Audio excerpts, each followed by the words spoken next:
We now ask the gentlemen please remove their caps, and all who are able to do so, please stand in honor of our country as the marching Greyhounds perform our national anthem.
Your Bennington Greyhounds.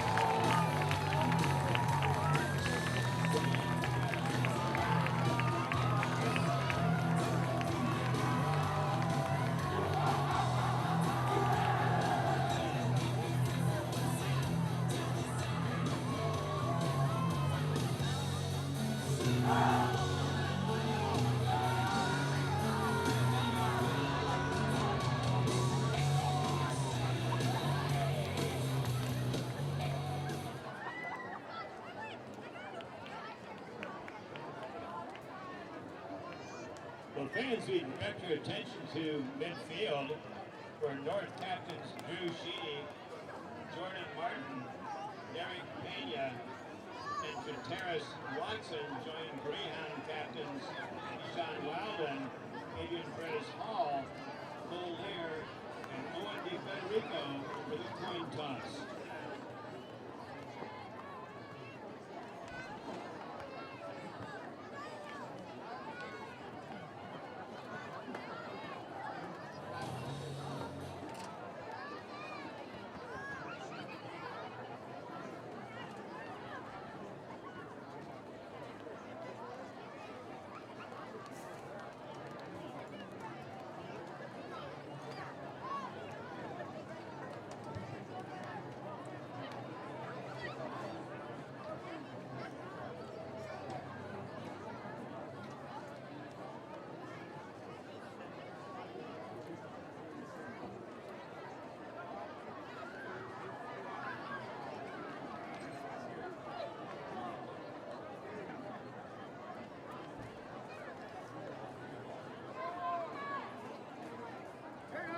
North won the toss and deferred The Greyhounds have opted to receive and defend the North goal.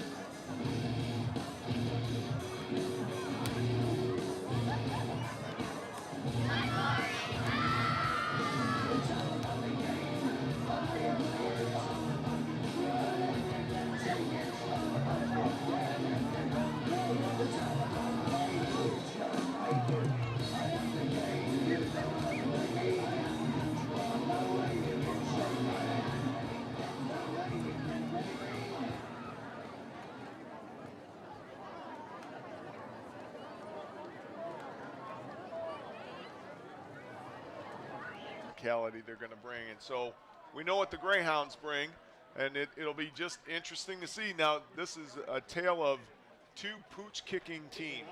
It's become quite the popular style. They kick it down to the 30 or the 20 and let that ball kind of bounce around. So we'll see what number 80, Joseph Lai, does as he gets ready to kick this thing off for the Wildcats. And back deep, John Phillips and Javion Watts. And we are underway. It is time for the Roberts Tire Center opening kickoff. And contrary to what you said, he kicks it deep, taken by Watts at the 3. Coming across the 5 to the 10, going far side of the field, crosses the hash mark near side.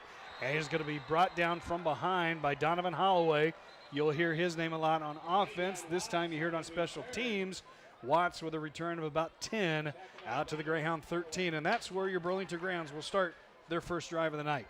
Now, Scott, you and I have talked pregame and pre-podcast about the patience that this Greyhound offense is going to have tonight against pretty salty Davenport North defense as we get set to launch this game full scale here. So the Greyhounds looking to go 6-1 for the first time in quite some time, for the first time since 2008. We'll have the ball to start things off. First down and 10 from their own 14-yard line. Caden Zog under center, sends Phillips in motion right to left, then turns it back to the right side. Give to Wilden. Keyshawn Wilden off the left side. He's grabbed from below by Hunter Bennett and tackled up top. He got 1, maybe 2 out to the 16. Call it 2nd and 8. And that's okay. A lot of hats there. It was a weak side rush. They kind of overloaded the right side and came back to the weak side. And, wherever Keyshawn's going to go, you're going to see a trail of gold, yellow helmets following him. So it's just a matter of, can the big guys up front stay connected long enough so that he can break the crease. 2nd down and 8. Single setback is Wilden. He sends Phillips to the right side, does Zog. 1 to the left, kind of an offset eye now that I look with Cole Lair at fullback. Another give to Wilden, just tries to take it up the gut. And they're trying to attack on these first 2 plays anyway.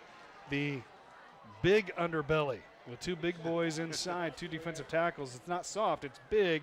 I think they're Keith Traylor and Ted Washington from the 2001 Bears is who I comp them to. Cole Schnarr for the Wildcats on the tackle. And so you're right, they are definitely trying to make a statement against those 2 big guys in the middle. And when we talk about big, we're talking 6'6", 335, and we are talking 6'4", 320. This is the biggest twosome that this Greyhound offensive line has seen to date. Zog in the shotgun, 1 right, 1 left. Single tailback is Wilden, play action fake. Zog's going to roll right. Throws deep down the right side. He wants Hart, overshot Zach Hart by a couple of yards. It falls incomplete, so it'll be 4th and 7. Greyhounds likely to kick it away, and they will. Really good protection. A little interesting that Caden kind of took his left hand off the ball. You got to run with 2 hands on the ball. Zach had some space there, so really not a bad play, just off a little bit, and it looks like the Greyhounds are going to definitely kick it away. As number 0 for the Wildcats, Donovan Holloway is deep. So Holloway, who made the tackle on the opening kickoff, drops back into his own territory at the 45. Tyler Winkie in to kick it away, heels on the 5 of his own. Steps into it, gets a high snap, gets it away, end over end kick. Going to kind of check up. Flag on the play on the far side, going to be down at the 38. That flag is thrown by the far side official, and somewhere along the way, Terrius Watson lost his helmet. I think what's going to happen is they're just going to get a sideline warning. I saw the side judge talking to the sideline, and we'll take a look at what the real indication will be. We were told not to say anything about what the indication was until it was made, but I'm just going to jump out ahead of the schedule and say exactly that. Sideline warning. Well, as you said, no penalty for the Wildcats, but you're psychotic. I am psychotic, or I was watching that sideline anyway. So it's down just outside the 38-yard line. Great field position for the Wildcats to start their first drive of the night as they force a 3-and-out, and now it's moved even closer to the goal line by umpire Marshall Cott. So now just inside the 38, first down and 10 for the Wildcats. In the shotgun is quarterback Neil Brown. Sends a man in motion to the right side. Brown throws right side. Forward pass. Going to be hit at the line of scrimmage and dropped by Owen DeFederico for no gain.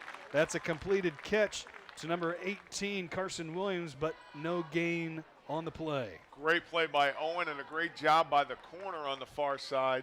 Javion Watts to remain in contact with that wide receiver. This kind of sets you up for a pump and go, and it was great discipline by Javion on that far side as well. 2nd and 10, 4 receivers in the formation as North goes no huddle. Brown going to roll right, gets out of the pocket, stutter steps around a couple of tacklers, and finally driven out of bounds inside the 35 or the 33. That's a gain of 5. It'll be 3rd and a manageable 5 for the Wildcats. Yeah, I got to tell you, Neil Brown's a very good quarterback. Very elusive, but a guy we want to get out of the pocket because he is not the fastest guy out of this group of Wildcats. And we're playing mostly man coverage here early, so that's the reason why he was able to get the yardage he got. And but this is kind of where we are on the script now. 3rd and 5. Brown turns, hands it to a tailback, takes it off the right side. Going to be a yard short of the first down on the carry. That is Williams, Carson Williams with 4 to the 29. What I like coming out of the gate here is we're matching physicality for physicality, Scott. I mean, just this last play that's on replay here, you just get a pack of wolves. 4th and 1, again no huddle. 2-by-2 formation with a single setback in Williams. Brown shouting out signals, trying to get the grounds to jump. Play clock inside of 20 at 17. Plenty of time as he looks at the sideline. 4th and 1, likely going to go for it at the 29-yard line. I think they're going to look. Brown checks out the defense, gets the snap, turns, gives it to Williams. Williams kind of feels his way through the middle of the interior of the defensive line, and he's able to get inside the 25 to the 22. That's a gain of 7. That'll move the chains. Caden Huff with the stop for the Greyhounds. Just a nice job by their offensive front. They're so big that they create space just by alignment. Probably a 3.5 foot split, Scott, and it just makes it easy if you're just going to seal guys to allow Newman to get in there and get the yards he needs. It's a first down and 10 at the 22-yard line for Neil Brown and the Wildcats. Trips to the left side, but he throws right. Has a man at the 15. He evades one tackler, gets around another. He's inside the 10, down to the 6. And that is a pitch and catch from Brown to David Joyner. I'll take Bob's word for it. That's a gain from the 18, or from the 22 down to the 6, a gain of 16 as the Wildcats have entered the Matt Rinker State Farm red zone. Brown does a nice job of getting the ball out quick and to the mark where he needs to. Give on first down to Williams, and Carson Williams trying to get the corner around the right side. Can't, actually gets dropped for a loss back at the 7. It'll be 2nd and goal. Yeah, that's DeFederico and Harris on the stop for the Greyhounds. Nice read by the tackle up front that allowed Federico to be able to come into the gap and finish the job. If you notice, if you're watching on streaming, the love of moving guys out of the box so that it makes an uneven blocking scheme. Here's another give to Williams, just following his blocker around the right side and gets blown up. Grabbed low by Lair, blown up top by APH. He got 2, but he paid the price. Yep. Great job of seeing the seam coming in there. This is going to be a team that's going to go for it on 4th and short here just because of their confidence and their desire to make a statement not only to the Greyhounds but rest of the state here as we look into playoffs later. 3rd and goal at the 4. Another give to Williams up the middle, off the left side. That's not Williams. That's actually Derek Pena on the carry, and Pena down to the 1 for a gain of 3. APH. It'll be 4th and goal. Sorry, Scott. Colaire sneaking in there along with Logan Pagan and Owen DeFederico. So got to be disciplined here. Don't jump. Okay, they're gonna take their time on this clock. They got plenty of time to look at what the Greyhound defense is going to get set up to be. Again, going to spread out all their skill guys and put the pressure on the box between the big guys and the linebackers. Pena still in at tailback behind Brown. 4th and goal at the 1. Brown rolls right. It's going to tuck it. Pursuit from behind. Gets the corner. Could not quite get caught by Zach Hart. Gets inside the far pylon. Scoring the touchdown, and it's 6-0. Davenport North strikes first. Good series by the Wildcats. You can't give them a short field. Brown does a nice job of just being patient as he gets to the corner.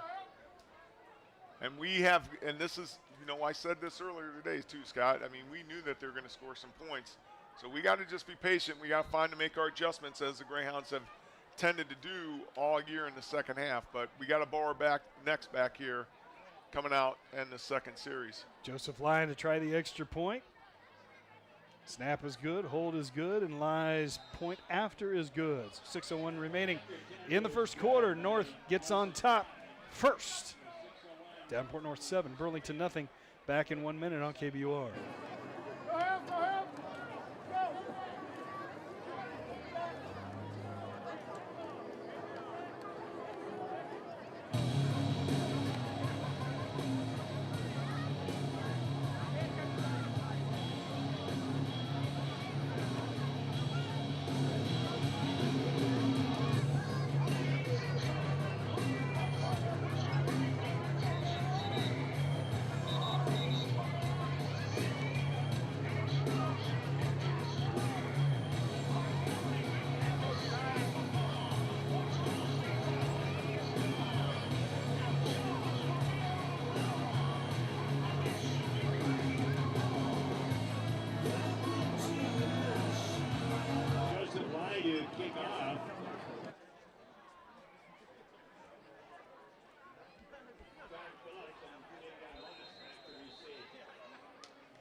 9 plays, 38 yards, and 4:10, and it's 7-0 Davenport North. We're back underway as Lai kicks it to Watts, who goes off his shoulder pads and has to retreat to the 2.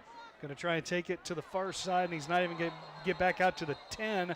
Ball comes loose, but they're going to say he was down at the 10. So kicking it deep has benefited Davenport North so far.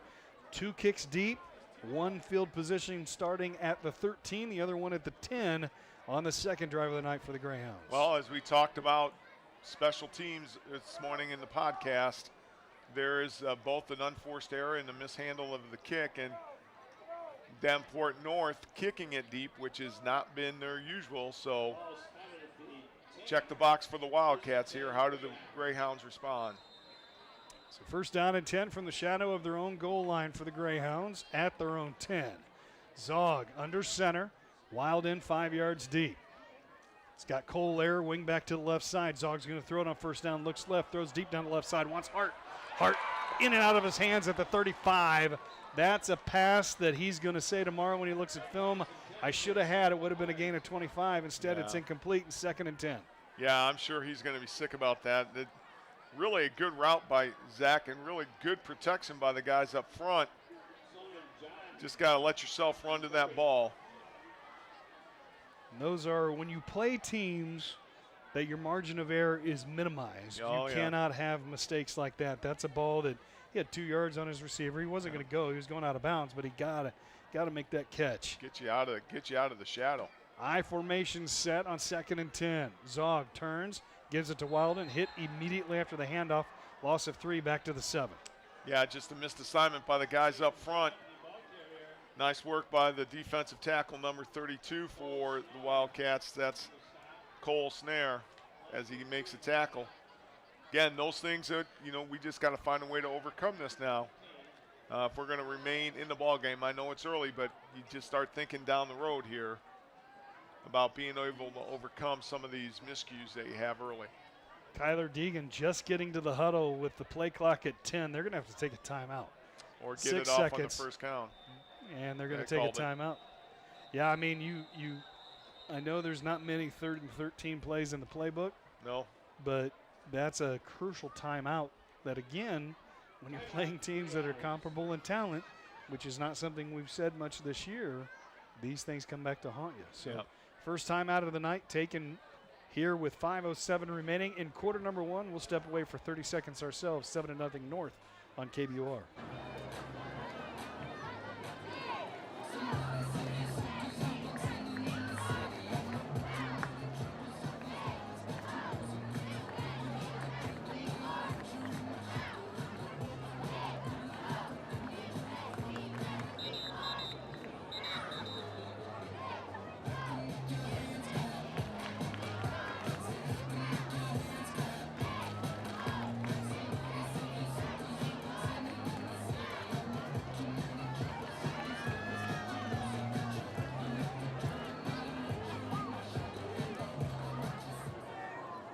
Shotgun formation for Zog, flanked by Wilden to the right. Phillips, oh no, actually, that's Zog to the far left of that formation. Watts to his right. Or Cole there, sorry. Zog going to throw, overshot Hart, almost picked off. Threw into double coverage on that particular play. It falls incomplete. Zog now 0 for 3. 6 plays, no yards, and soon to be 2 punts for the Greyhounds tonight. Yeah, that's, double mistake there. Overthrowing the pass, but that pass was overthrown a lot because of the missnap early on. So Greyhounds got to find a way to get this field flipped, give themselves a chance. So Winky standing on the N in Burlington in the end zone right in front of the goalpost. Claps his hands, good snap, gets rid of it barely. Got it to turn over a little bit, takes a Burlington roll after it hits at the 29 outside the 30, not much. So North again with an extremely short field will start drive number 2 leading by a touchdown at the Burlington 34. And somehow, some way, now the Greyhounds have to start thinking, we got to get this train off the tracks. Yep. We got to create something turnover-wise to get things rolling the other direction. Yeah, you're absolutely right. They're playing with some intensity, but again, just making mistakes that you can't make against teams that are equal or better than you, because it's so hard to climb that hill, and playing on a short field makes it extremely difficult for your defense to maneuver.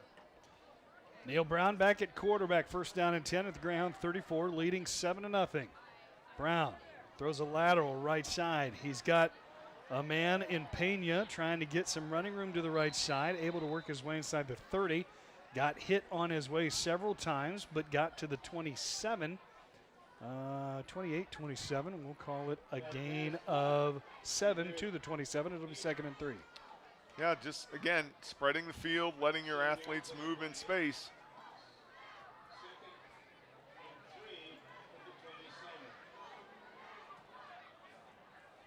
Second down and 3 at the Greyhound 27. 2 right, 2 left. Wide side of the field is the left side. Pena tailback. No, it's going to be Williams instead. And a flag thrown. Somebody must have jumped on the near side. Dead ball foul, offside. Encroachment. Burlington. So that's their second one, Scott, trying to squeeze the ball a little bit. Guys got to work on your communication to know where the neutral zone is. And again, you can't give away free yards as well. So very working backwards here as we are in the early going down at Bracewell. So we've got to find a way to get these things corrected and get back on the right track. So first down and 10 now at the 22. Here's a give to Carson Williams. Had some running room, but tripped and fell and stumbled inside the 20 to the 18, a gain of 5. And that will put the football inside the Mettenrinker State Farm red zone for the second time tonight. Yeah, this running back group is not going to go down single-handedly. You're going to have to get a lot of hats onto the ball. Get a lot of guys in that backfield position, and makes it tough. Trips to the left side now, one right out to the right side, and David Joyner. Brown hands it to Williams, and this time Williams hit to the line of scrimmage by Perez Hall and dropped for no gain. It'll be third down and 6. Nice job by Taven Harris and number 72, Ryan Scott, kind of setting up the wall that allowed Martinez Perez to make the tackle. Man, the three named people. Martinez Hale was big for gonna use several them years. all right now. Perez Hall. I get it. So 3rd down and 7. Make it a long 6 from the 18-yard line. Brown looks right, throws right, has a man right in the middle of the zone. And going into the end zone is Pena as they split a couple of defenders in Federico and Wilden, and it's 13-0. You just can't let guys get a free release. And nice job by Brown just finding the open receiver, and a nice job by Pena to run through and get themselves to a point where they may have their own little tush push. Oh, they didn't call it. Yeah, that's a touchdown. Yeah. No, they didn't. It's on the 6-inch line. Oh. Huh. Well, how do you like that? So it'll be 1st and goal at the 1 instead. Gain of 17 on the play. So 1st and goal at the 1. You think they'll do 4 in a row like Philadelphia last night? I don't know. They don't have to. Right now, they've got so much power that, and with their splits, just going to be that simple. On a keeper, just walks right into the end zone, untouched until he's 2 yards deep. Now it's 13-0. Yeah, that's I'm giving credit to Davenport North. They are not your dad's Davenport North, Scott. I mean, I know you can remember those days. So, but we are giving some things away, and we've got to find a way to get that corrected ASAP before things go away from us really quickly. First off, you got to get some yardage, turn the field the other direction. Can't give them a drive of 38 and a drive of 34. Lyon to try his 2nd extra point, but flags first. Illegal procedure going to be called on Davenport North, and so that'll push it back 5 yards. Hey, we'll take anything. Get a knock on this PAT, get something to kind of spark you a little bit. We seem a little flat, and again, I mentioned not having school, so we don't really seem to have the emotion that we've been carrying even when we've been on the road. Lie to try the extra point off the hold of Rhett Butler. Former outfielder for the Giants, former sitcom heroine, if you will, Brett Butler. And now got another one. We jump. No. Did they jump or did we jump? I saw number 3 for the Wildcats, Christian Shorter, move. The officials are talking things over. Where are we going in tonight after the game? What are we going to do? Offsides. So give those 5 yards back. Push me, pull you. Push me, pull you. That's what we're doing right now. Actually, I think Marshall was stepping in saying, I got this thing on, this like stocking cap thing under my hat. It's not really as cool as I thought it was. How can I coolly take it off? Throw a hat, give a penalty on somebody else. Yeah, quick. Just throwing stuff. Turn the attention away from me. Mason saw it in the booth. Marshall Cotton, former Iowa Hawkeye fullback back in the 80s. Now Lie to try the extra point from the normal distance, and it's good again. 2:43 remaining before the end of quarter number 1, and it's North 14, Burlington nothing. Back in 1 minute on KBUR. 14-0.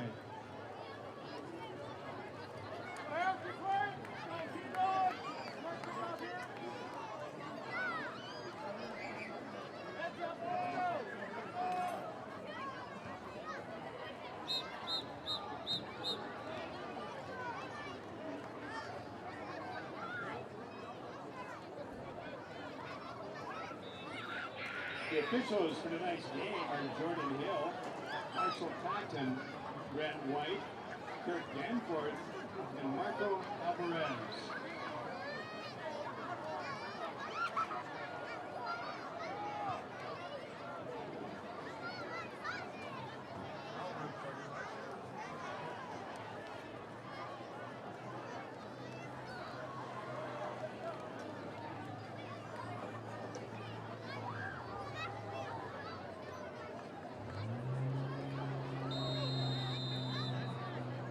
Fourteen to nothing here at Bracewell Stadium in favor of the other guys as Lie approaches and kicks it deep again.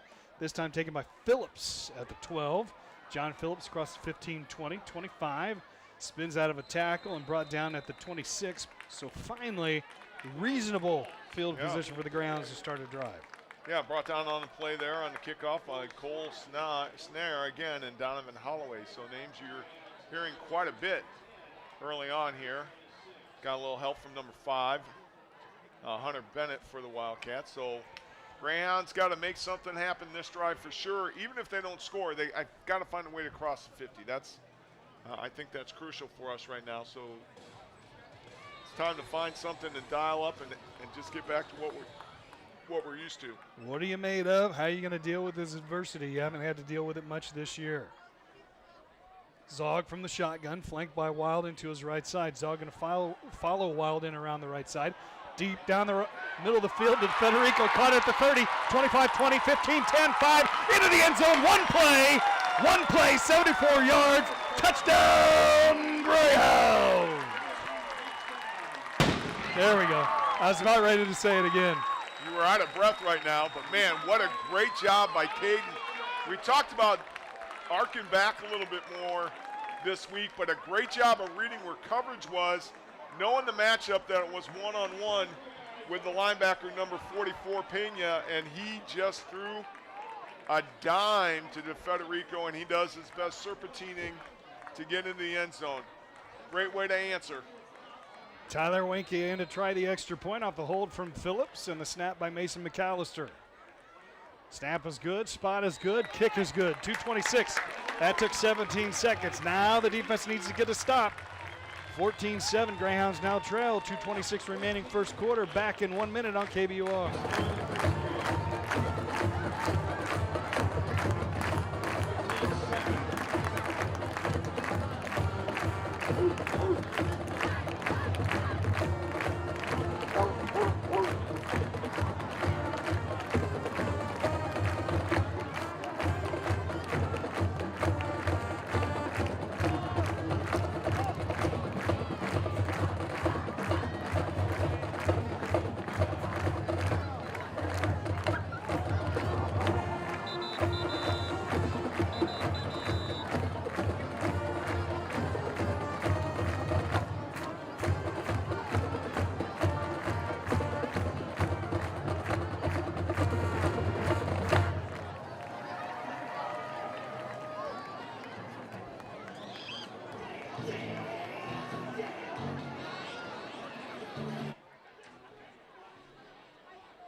One play, 74 yards, 17 seconds, and the Grounds have cut their deficit in half.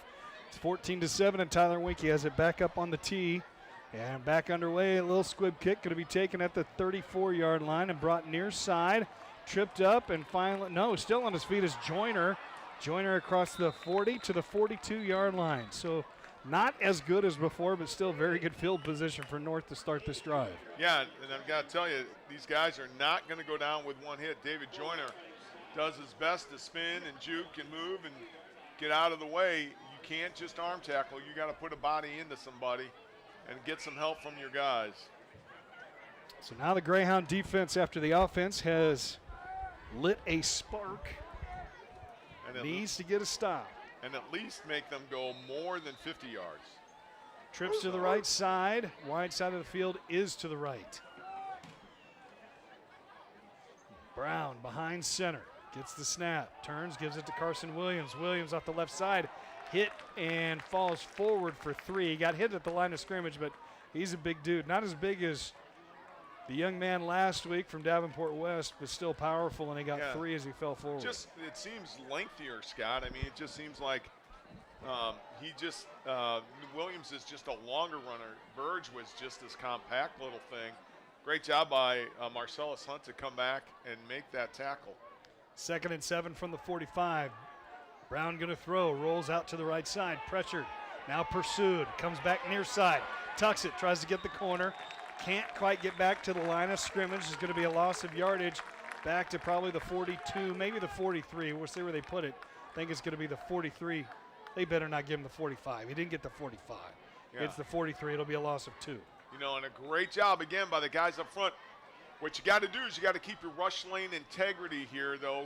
You see Logan Bagan and Caden Huff just kind of got a little too close together. Marcellus gets inside just a little bit too much. You got to make sure that he's flustered but doesn't have a free run somewhere. And again, a nice job by Marcellus to come back and make sure that he doesn't get any farther. So, big third down for the Greyhounds. Now the officials are going to get together. No official was in the right position to make the spot call. He went out at the 43. It is correctly spotted right now. Maybe even gave him an extra yard than what he earned. Great job if they move it forward, they're making a mistake. Great job by Coach Eshoy and Coach Thiessen here to kind of rotate, get some fresh legs on this deal. And they may be deciding if they're going to B-Dubs or Applebee's afterwards. I am not sure. And they're leaving the back judge way out of that. He doesn't matter. You're we paying. Don't like that guy. You're paying anyway. He drove here by himself. Just Venmo us the money. I mean, you know, Marshall, a longtime community area member, so always brings a lot of entertainment to any game that he does. So Marshall has always reminded me, although much smaller, believe it or not, because Marshall's a sizable guy. Yeah. Played D1 college football in the Big Ten. Shaq. He's got the same personality as what Shaq seems to be whenever they have him on TV. I love Marshall Cotton. He's a good dude. Shaquille O'Neal. Shaquille O'Neal, yes. 3rd down and 9 from the 43. Brown throws right side, has a man. Nice catch on the far side and rolling forward. And, of course, you got to celebrate something like that to the 31. That's Donovan Holloway. Yeah, I mean, we took a gamble. We brought 2 guys from the play side. Owen just late getting over there. Great pitch and catch. 26 yards. Brown now 5 for 5 for 66 yards. Very smart, very smooth. Call them quiet feet. He has a lot of quiet feet, but delivers a really good ball. That was a long throw, too, from the left hash all the way over to the right sideline. 1st and 10 at the 31, and now whistles. Mouth guard. And Joyner's going to have to lead the game, and that'll bring Rhett Butler into the lineup, wide out to the right side. Wide out and a slot man to the left side. Single tailback behind Brown, turns and gives it to him. That's Carson Williams. Williams just follows blocker up the middle. Tried to cut it to the left. Things get a little chippy. Oh, that was nice. Carson got shoved from behind, no doubt after the whistle by APH, but safely a 2 count after that. Fell down like he'd just been really, really shoved hard. Yeah, I mean, nice job by the guys up front, the Davenport North line. Just give you good spacing and good on their feet. Newman does a good job of being patient to find the hole.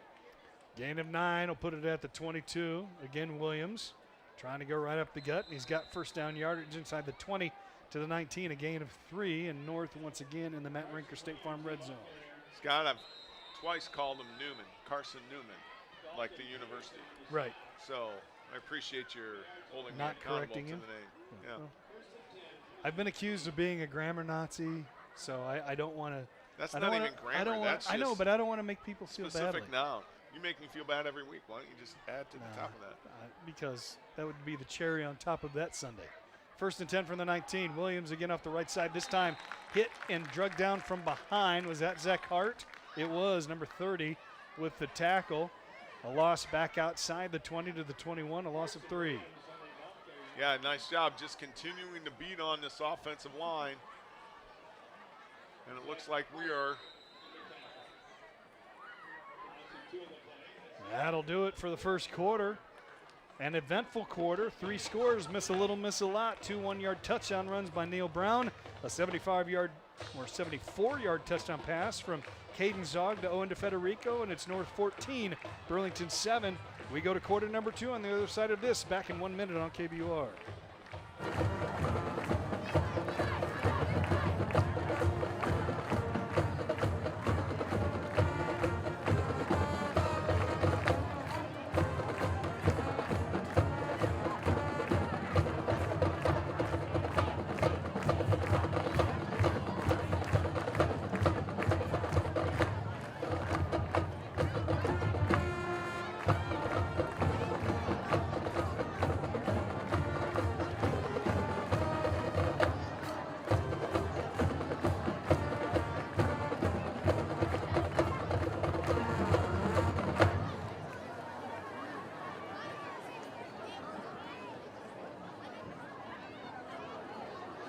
Well, fans, tonight we take a moment to honor the brave men and women who have served and those who continue to serve in our nation's armed forces.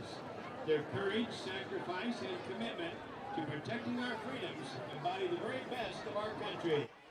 We're very proud to recognize our veterans, active duty personnel, and their families for the strength and dedication they show each and every day. So the chains are off. I can tell you that. It is not 2nd and 2. Should be 2nd and 8. Should be 2nd and 12. The chains are off. Fellas. Chains are off. Here's a give. So there's a give to the tailback, Derek Pena. They're going to say it's a first down. Flag on the play, but the chains are off. The line of scrimmage to reset the chains was the 19-yard line, not the 29. They were inside the Matt Rinker State Farm red zone. Hey. They now have, no, this is not right, guys. I'm just telling you, if the North coaching staff doesn't recognize it. Well, of course they're not. It's 2nd and 2 instead of 2nd and 12. The thing is now they can adjust and go back. So they're going to take the holding penalty. That's a terrible mistake. And that is the officiating crew who is to lead the chain crew. So big break for the Greyhounds. You know, Scott's right. You want to be a person and a group of people with integrity, but, you know, you cannot allow yourself. Now it's correct, but now if I'm North, I'm upset. But if I'm Burlington, I'm really upset because it should be 2nd and 18. Yes. But instead it's 2nd and 11. All right. 2nd down and 11 at the 30. As it currently stands, they're going to watch film tomorrow and regret that, unfortunately.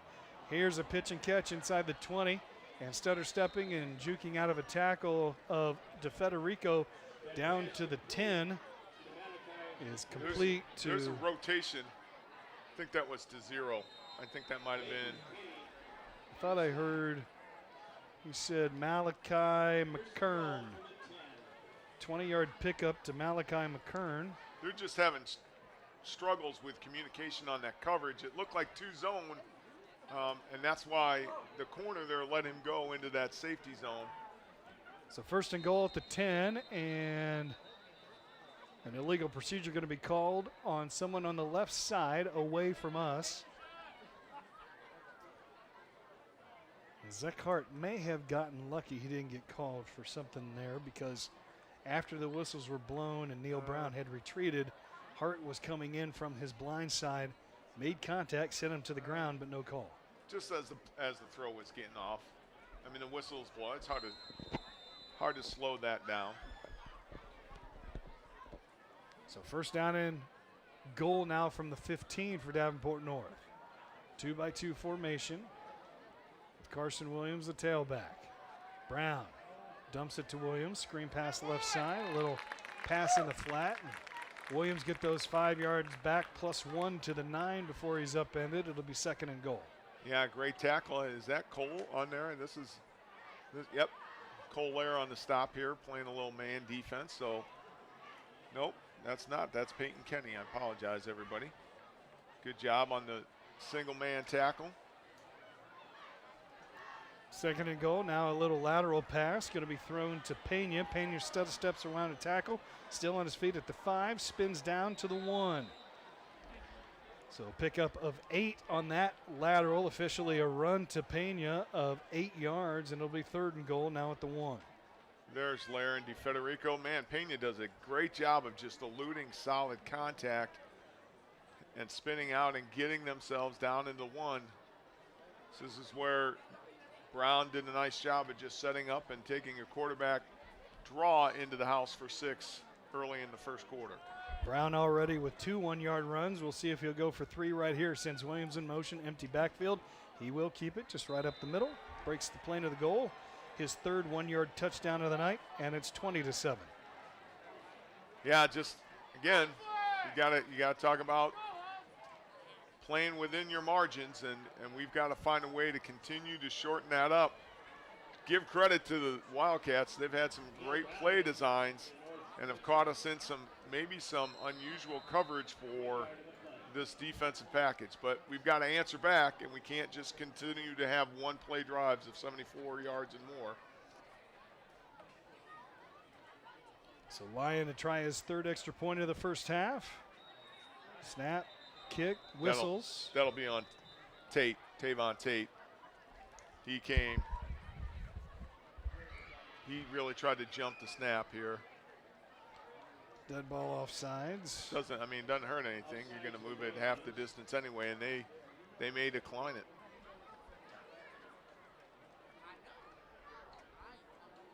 Heck, if I'm them, I'm moving it a yard closer. It's on the Maybe one. Maybe go for 2.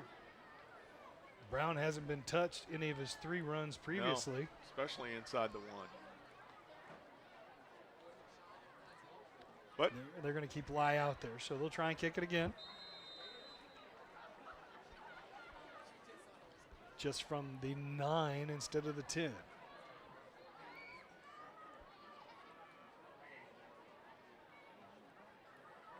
Snap is good, and again, it's going to be the whistles. same thing. Tavon's going to continue to do it. And this may be the time now, if they indicate this again as offsides, they may bring their offense back out.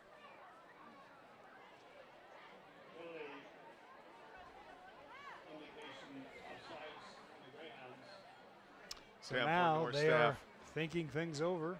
Why not? Well, why wouldn't you? You know, take the extra point under the presumption that Neil Brown's not going to be touched. Here they go. He has been so far from that area. So ball resting 6 inches from the goal line now is North looking to go for 2. Try and make it a 15-point game instead of 14. You know, the one upside of this, Scott, is the shotgun snap. They've been perfect on every snap.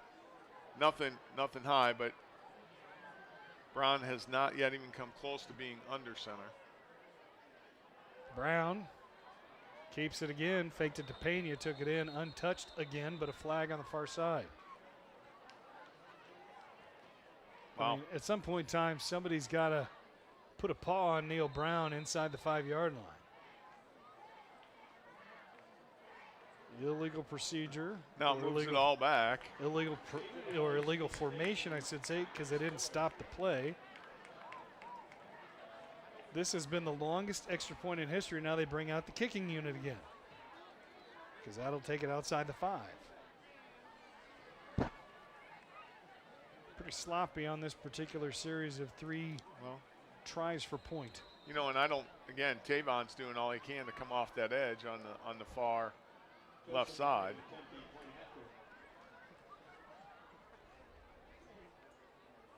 No flags, snap good, but the kick is blocked. There it is. Well, there you go. All that ends up with a blocked PAT, and maybe, just maybe, down the line, that becomes something important. 9:59 remaining in the first half. North on top now by 13. It's 20-7. Back in 1 minute on KBOR.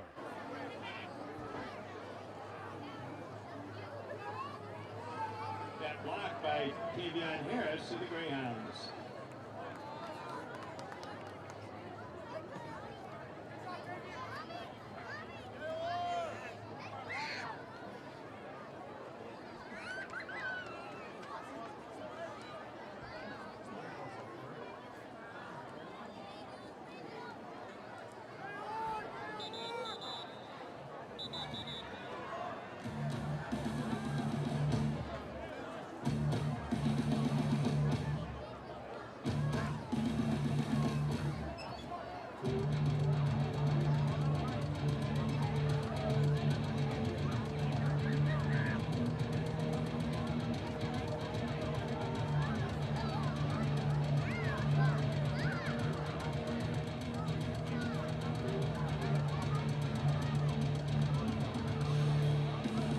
Half, 3 one-yard touchdown runs, and it's 20-7 North. The one good thing that happened on that drive, the block PAT to culminate it. 9:59 remaining in the second quarter, and Lai gets us back underway. Going to be taken deep on a hop by Phillips. Now it checks up. He'll pick it up at the 8, across the 10, 15, 20. Finds some running room across the 20 to the 25, and carries about 7 white shirts with him across the 25 to the 26. So again, nice field position for the Greyhounds. The last time they had it on the 26, I don't know, one play, 74 yards, and it cut the lead in half. Worked out pretty well for the Greyhounds, didn't it? Nice job by John as he looks like he's going to come to the far left side, then hits the brakes and finds the crease up the right hash. And not too bad for a kick that kind of muffed around the 2-yard line. So the Greyhounds responded the last time North scored. Now they got to take some time off the clock, I would say, if you're the Greyhounds. You got to find a way to score, but also cut down the amount of time North has to respond, because the worst case scenario, they get the ball to start the second half. We talk about it every week. You get the 2 for 1. So Phillips comes in motion, right to left, settles in the slot left side. Zog gets the snap, low snap. Going to throw. Intended for Hart, but he had Hart and Phillips within about 2 feet of each other. Somebody ran the wrong route, and it falls incomplete. Spacing just not right. And again, another low snap from Mason McAllister. Good thing Caden's a baseball player, so hard to play from behind the chains when you're down 2 scores. So we got to get something in a chunk here on this down, Scott. You know, we haven't given Keyshawn the ball in the last 4 touches here. 3 carries, no yards for Wilden. 2nd and 10 from the 26. Zog, good snap this time. Going to throw again, rolls left, pursued from the backside, fumbles the football. Now they're going to say his arm was coming forward, incomplete, and I think the Greyhounds may have gotten away with one, because I thought he got hit before his arm really substantially came forward. Yep. Definitely. In fact, he was just in the windup. Thank you that we do not have high school replay video. Nice job by the defensive back, Christian Shorter, there to come on a little stunt on the backside. They've got us planned out pretty well, Scott. They've got a really good plan against the Greyhounds. So 3rd and 10 from the 26, 2 right, 1 left. Wild in the single setback, play clock at 1. Got to get rid of it. Zog does. Screen pass left side. He's got Hart. Hart working his way across the 30, trying to get up to the 35, then the 36, but stood up, pushed forward. He gets 7, but it'll be 3 yards short. Now you got a decision. I know you're on your own 33, but you don't want to give them the football back this quickly. But you also don't want to give them the football back this short of the goal line. I mean, it's a very tough decision for the Greyhound coaching staff, but give them credit. There was no hesitation. They said, let's line it up and see what we can do offensively. So 4th and 3, big play from their own 33 for Caden Zog under center. Tight to the formation is Cole Lair, play clock at 8. Zog pitches it to Wilden, trying to get the right side. He's got it. Finds some running room, 40, 45, 50, 45, 40. One man to beat. Cannot do it, but he's got first down and much, much more. That's a gain of 16 plus 22. That's a 38-yard pickup. And there's the patience. Finally something breaks. Yeah, nice job. They were ready for that inside tush push, maybe in a fullback ride. But Keyshawn does a nice job of getting to the outside right away and making it a foot race before Pena has to track him down all the way from the backside. So first down at 10, Greyhounds at the North 28-yard line. The first time tonight the Greyhounds have truly been in Wildcat territory. Zog under center, I formation, Lair the fullback. Wilden dots the I, they pitch it to Keyshawn. Wants to go left, cuts it back inside. Good decision as he's able to weasel his way up to the 25 to the 24 and a gain of 4 yards. Good job of just sticking your backside foot into the ground and getting what you can.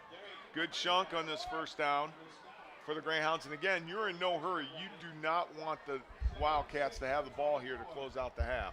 Is it appropriate to use the term weasel?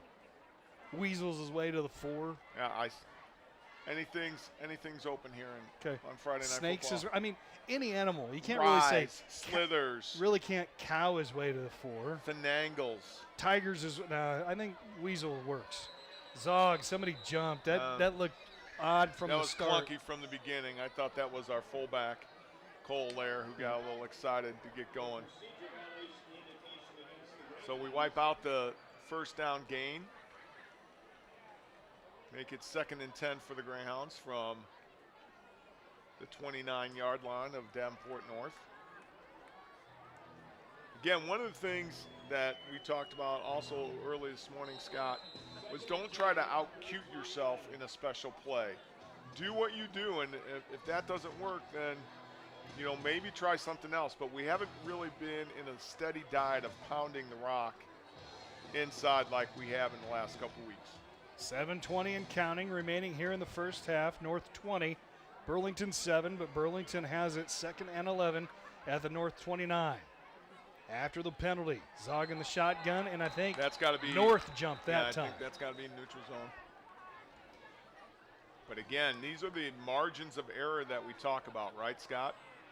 And in the days where things were lean for both ball clubs, these were the things that continued to drive you crazy. So some of the characteristics of old continue to play out here as these two teams battle each other really for kind of a possession of a playoff spot.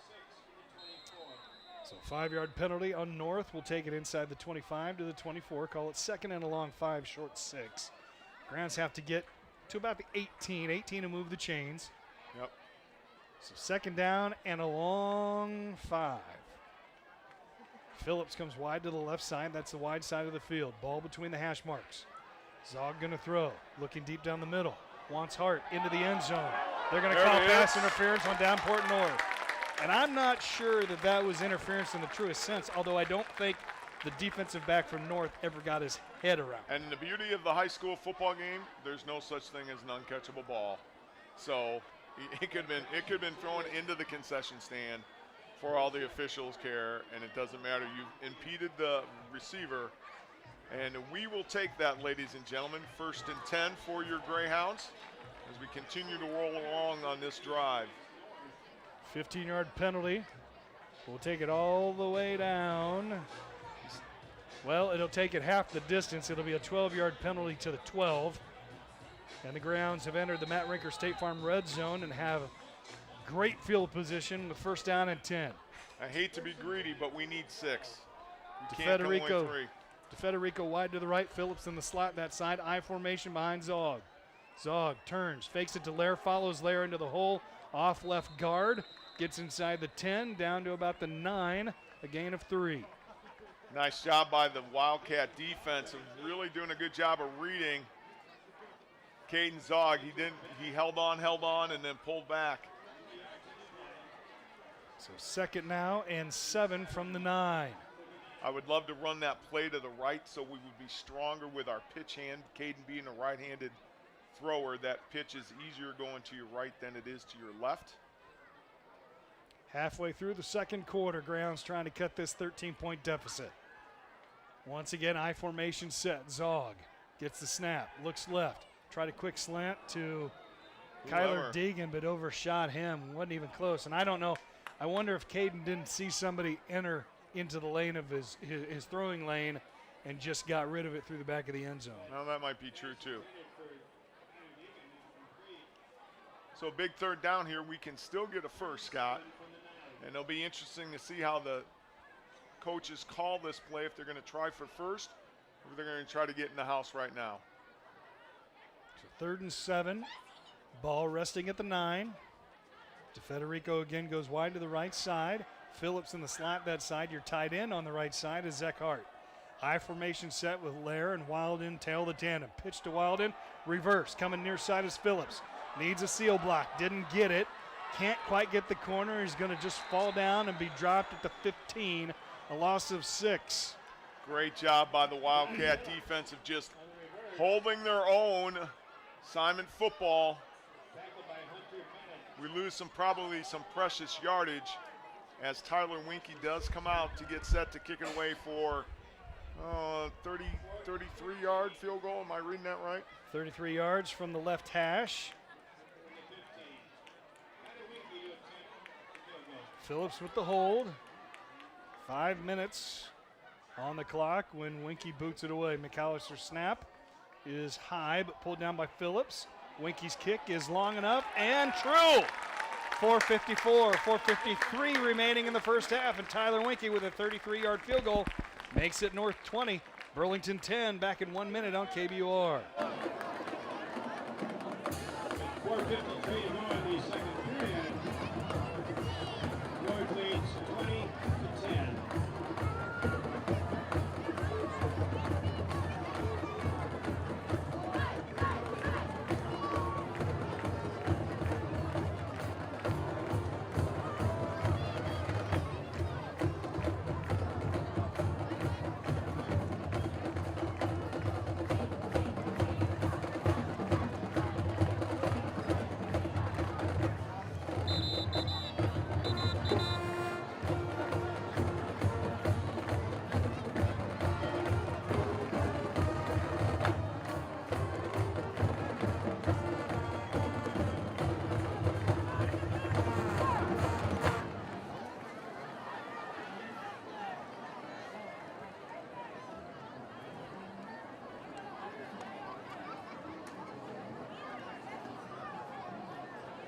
seconds, and the Greyhounds have cut the lead, or the deficit, I should say, the Wildcat lead to 20-10 after a 33-yard field goal by Tyler Winke, his second field goal of the year.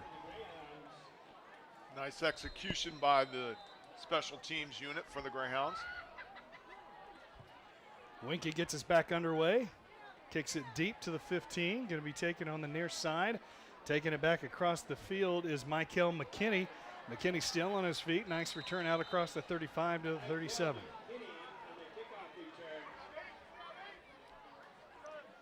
Nice job by the kick team defense.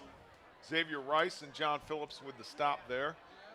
Mikel McKinney was the guy who ran all over the sophomore DB team earlier this afternoon, so his legs might be a little tired, but a crucial series here for the Greyhounds as we draw closer to the end of the half. First down and 10 for the Wildcats from their own 38-yard line. Neil Brown sends a man in motion in Pena from left to right. Brown, lateral pass to Pena. Pena across the 40, stiff arms. Phillips gets a couple of extra yards to the 44. That's a pickup of 6 on the lateral. That's just a nice little pitch and catch. And Pena does a nice job with that stiff arm on Phillips as he tries to wrangle him in, but good job of forcing him to the edge. 2nd and 4 at the Wildcat 44. Clock stopped at 4:39. Trips to the right side. Now Pena goes in motion to the left. Brown looking his direction. Pressured up the middle. Throws deep down the left side. Has a man inside the 30. Phillips thought he had a pick, and he got intercepted by the receiver who made the catch to the 23. That's David Joyner, and I mean intercepted because Phillips thought he had it in his sights. Yeah, man. This Brown continues to impress, Scott. He does a nice job of being very quiet with his feet. Strong arm, able to throw it across the field. And I told you earlier this morning, these guys are fearless and have some great leaping ability to go after a 50-50 ball. 33 yards on the pitch and catch. Brown now 8 for 8 for 125. Here's a turn and a handoff. Carson Williams just following his blockers inside the 25. Down near the 20, give him 3. Federico, Adrian Perez on there. Preston, Dalton Peterson on the stop for the Greyhounds. And they do a great job of getting you going one way and then coming back the other. And this is, I've said it twice now, but this is an important 3 minutes and 40 seconds left for the Greyhounds to try to keep them out of the end zone before half. 2nd and 7 from the 20. Brown looks right, now dumps it right, or it looks left rather, dumps it right to Pena, who is upended by Owen DeFederico outside the 25 to the 27. That'll go as a loss of 7.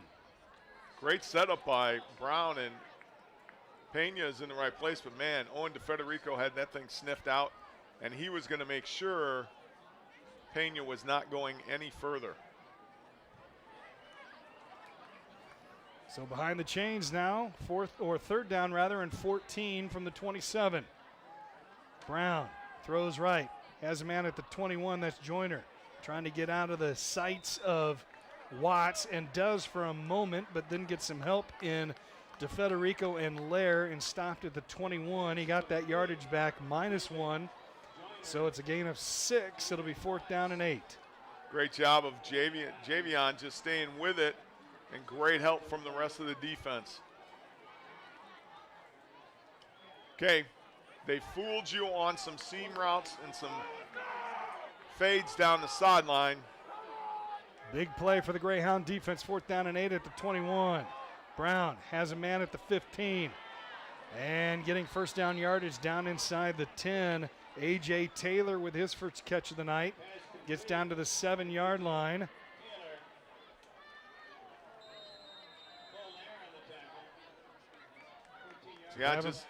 Just another nice seam route where Taylor just sits down in there, and Brown does a nice job of delivering the ball. So hats off to this Wildcat defense, and the Greyhounds have got to find a way to shut things down. 1st and goal from the 8 as North is in the Matt Rinker State Farm red zone. Here's Brown on a keeper right up the middle and dropped at the 5 after a gain of 3. that's Lair, you might even have to put a spy on him. He just quietly waits, and then he finds, he really gives you a little bit of look. Oh my goodness, why can't I think of the quarterback now? Eagles. Jalen Hurts. Yeah, man, why couldn't I? That name was eluding me. He just sits quietly and then goes. Strong runner, not real fast, but not easy to take down, and there's no rush by this Wildcat team to get the ball snapped. Second down and goal. Just a little dump pass to Pena out of the backfield to the right side, and he beats Cole Lair to the inside pylon for a 7-yard touchdown. And it's now North 26 and Burlington 10. Tell you, this Pena's really made his presence felt on the offensive side. He just finds a way to get open, and he is not a one-hit wonder. You've got to find more than one person to knock him down. Wildcats do get set up here for the extra point. So 26-10, trying to make it 27 with 1:38 remaining before the half, and the feared 2 for 1 unless Burlington can find a way to get it on the scoreboard before halftime. Kick by Lai is up and good, so with $1:38 remaining in the first half, it's now North 27, Burlington 10, back in 1 minute on KBUR. 1:38 to go in the first half. North leads 27-10.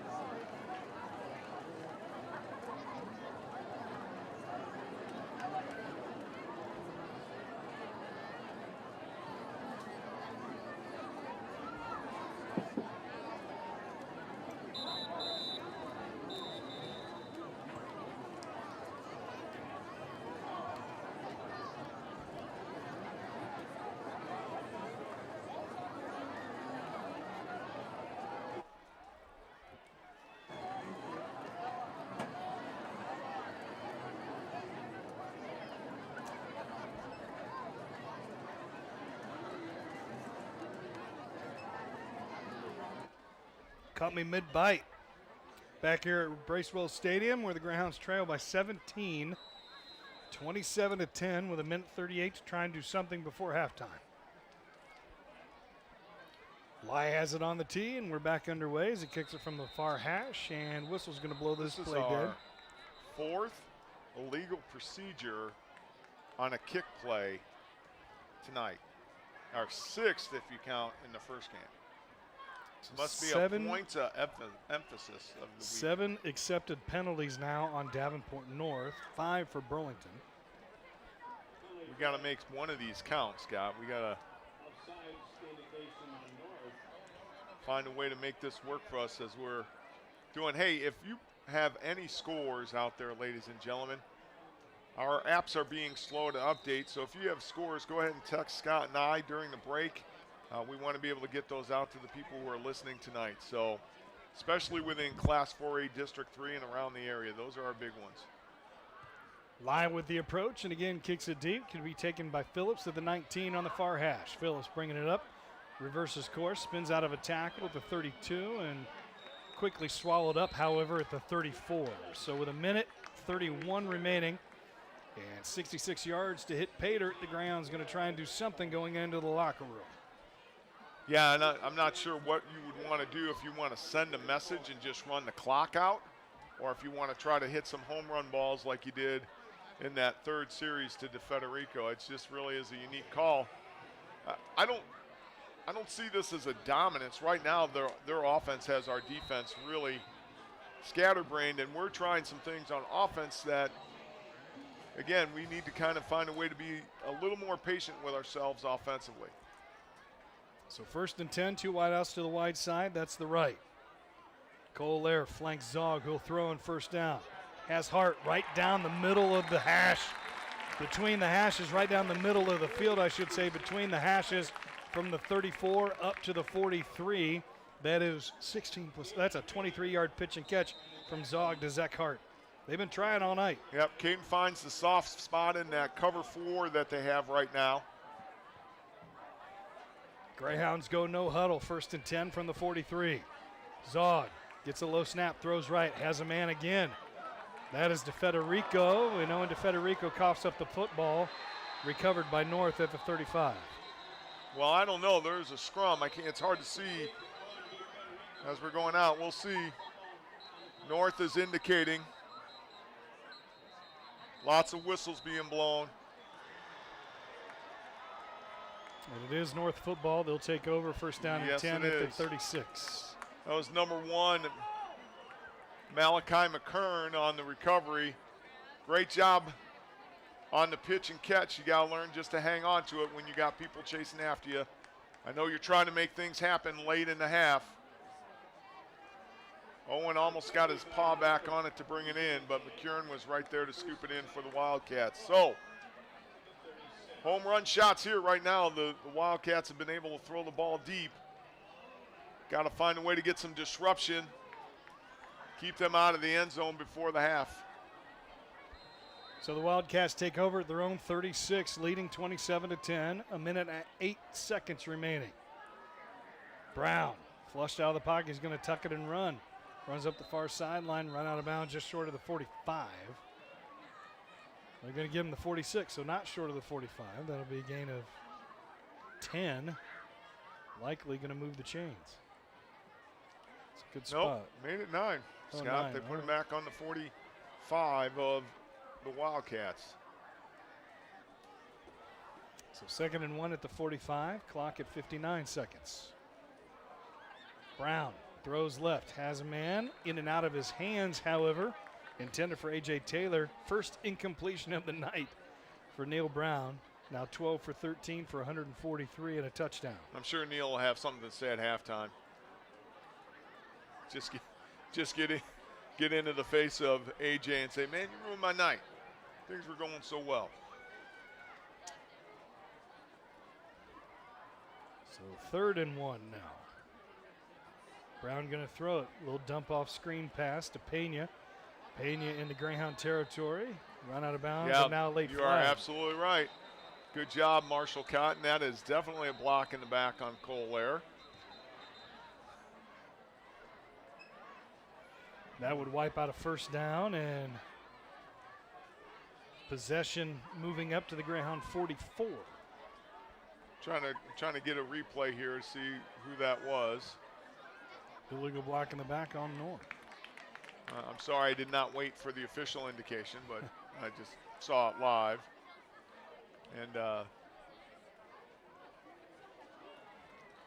And the thing is, I don't think that's cheap, but this is the aggressiveness that the Wildcats are playing with, and I think they're, give a lot of credit that they're not going to take their foot off the gas here when they got a chance to really put a Greyhound team down. And now this is where the Greyhounds have got to find a way to get a stop here and get the ball back and maybe just take a knee before half. Spot foul, 3rd down and 3 now at the 43. 49 seconds. Brown wants to throw. Again, Pena. Just a little dump off to the left side. Gets out of a shoestring tackle. Back into Greyhound territory at the 49. Make it the 48. That's going to be a gain of 9. And a new set of downs for Davenport North. Wildcats just forcing the Greyhounds to play man across the board and find a way to get into Pena's face, because all he's doing is just finding open space coming out of the backfield. 1st and 10 at the Greyhound 48. 41 seconds remaining. Brown retreats, throws across the middle, wide open at the 30. Brought down at the 25 by DeFederico is Rhett Butler, but there was nobody within 10 yards of Butler who found a hole in the zone. Timeout on the play. And that is the Wildcats who make that call here as they get into a 1st and 10 from the Greyhound 25 with 36 seconds left to go. I'm going to say there's probably four home run shots they're going to go. Well, they got enough time. As much as they've been gashing the defense right now, they probably got a chance maybe to go 2 deep plays, get a 1st down, and then, man, find a, probably go Brown again and just have him come in from Quarterback draw. Coach Webb out on the 35 talking to the official. Not sure what they've got going on. Remind you when Marvin McNutt did that in week 4. Yeah. Came all the way out to the hash mark to speak. But Jordan's so kind. He's just like, excuse me, sir, I just have a couple questions. Just want to know what's going on. So 23-yard pitch and catch. Neil Brown to Rhett Butler. 7 receivers for Davenport North tonight. First down and 10 at the Greyhound 25. Brown going to throw again. Throws it deep down the middle. Almost a one. Did he make the catch? No, he didn't. It was almost a great one-handed catch. Man, that would have been highlight material by Pena. But then I thought Peyton Kenny had a chance. Watch this at the end, Scott. Or AP, I thought he had a chance. That ball kind of backed up on him. I thought it fell into the belly with the way things were going tonight. Yeah. Would fall into the belly of Pena as he lie on his back in the end zone. But, I mean, that's a courageous play, man. You leave your feet, you twist your body, try to find a way to get one hand on it. Second and 10 at the 25. Clock now at 28 seconds.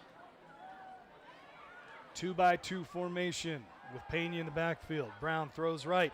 Almost picked off and instead caught by Joyner.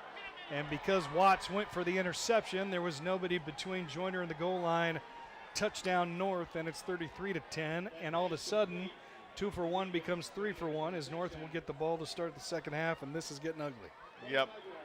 Got to give Javion, some props for trying to, be brave and step in, but you got to know for sure that your hands are on it or you're going to knock it down. Great job by the receiver, staying in bounds, staying patient, taking it to the house. So, yeah, Scott, this is you kind of feel the wheels starting to get wobbly. So 25-yard touchdown pass from Brown to Joyner makes it 33-10. Joseph Lyon to try to make it 34, and he does. 24 seconds remaining before halftime. North 34, Burlington 10. Back in 1 minute to close out the half. Good by Joseph Lyon.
Back here at Bracewell Stadium, 24 ticks remaining in the first half. And Joseph Fly has it back up on the tee with North now leading 34-10. Fly with the approach and kicks it back underway, and it's going to be taken by Phillips on the run at the 17. John Phillips along the far hash, across the 30, brought down at the 34. So the Grounds will have 19 seconds to try and find a way to matriculate 66 yards. And you'll hear some, if we run the ball, you'll hear some boos from the crowd. But this is a situation where you don't want to give them anything else to deal with here. Grounds have only run 17 plays so far, 151 yards of total offense. That's been the big thing, is they just haven't possessed the ball. Conversely, Davenport North owned the ball. 21 rushes, 17 passes, 38 plays for 268 yards. The Grounds just haven't been able to get them off the field. Nope. At all. So Zog under center, 1st and 10 at the 33, potentially the final play of the first half. Caden Zog wanted to pitch it to Wilden, but Wilden went the wrong direction. All Zog can do is try and get back to the line of scrimmage, came up a yard short. That'll likely do it for the first half. Just, again, hands up, shoulders shrugging, just miscommunication. And, we just, again, got to get ourselves squared away. Well, the Burlington Greyhounds have a long, steep hill to climb after this timeout at halftime. It's North leading the Greyhounds by the score of 34-10, and North gets the ball to start the second half. As always, we'll step away for about 7 minutes. We come back, we'll let you into the Case-By Community Credit Union halftime show. We'll get some stats together, hopefully some scores as well. 34-10, North leads Burlington as we go to halftime here at Bracewell Stadium. Back in 7 minutes on KBOR.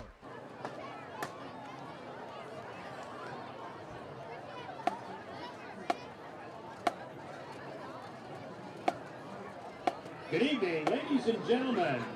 We proudly present the Marching Greyhounds, led by drum majors Isha Saloke, Sam Kapiba, and Emma Hutchinson.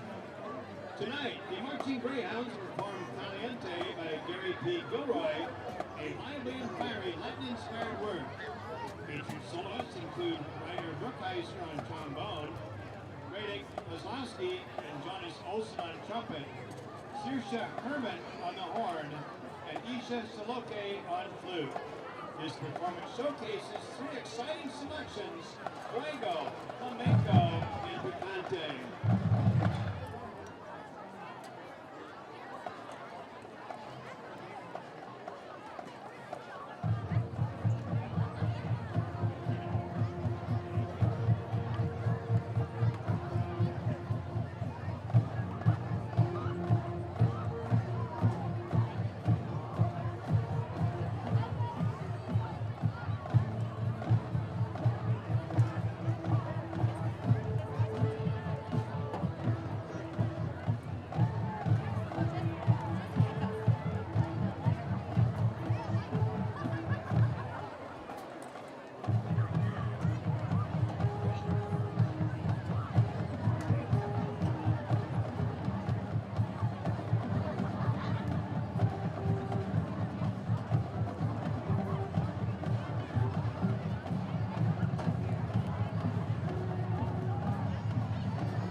Drum majors, is the band ready?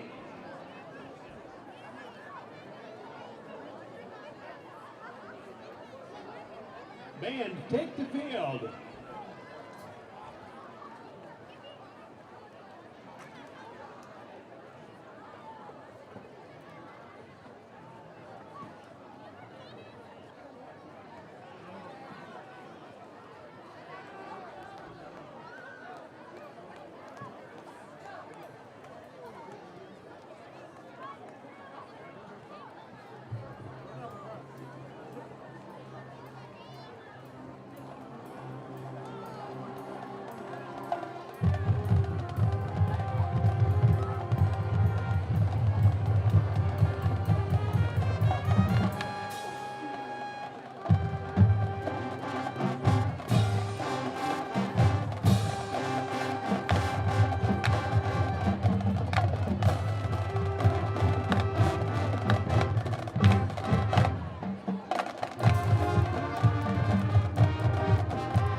Your marching Greyhounds.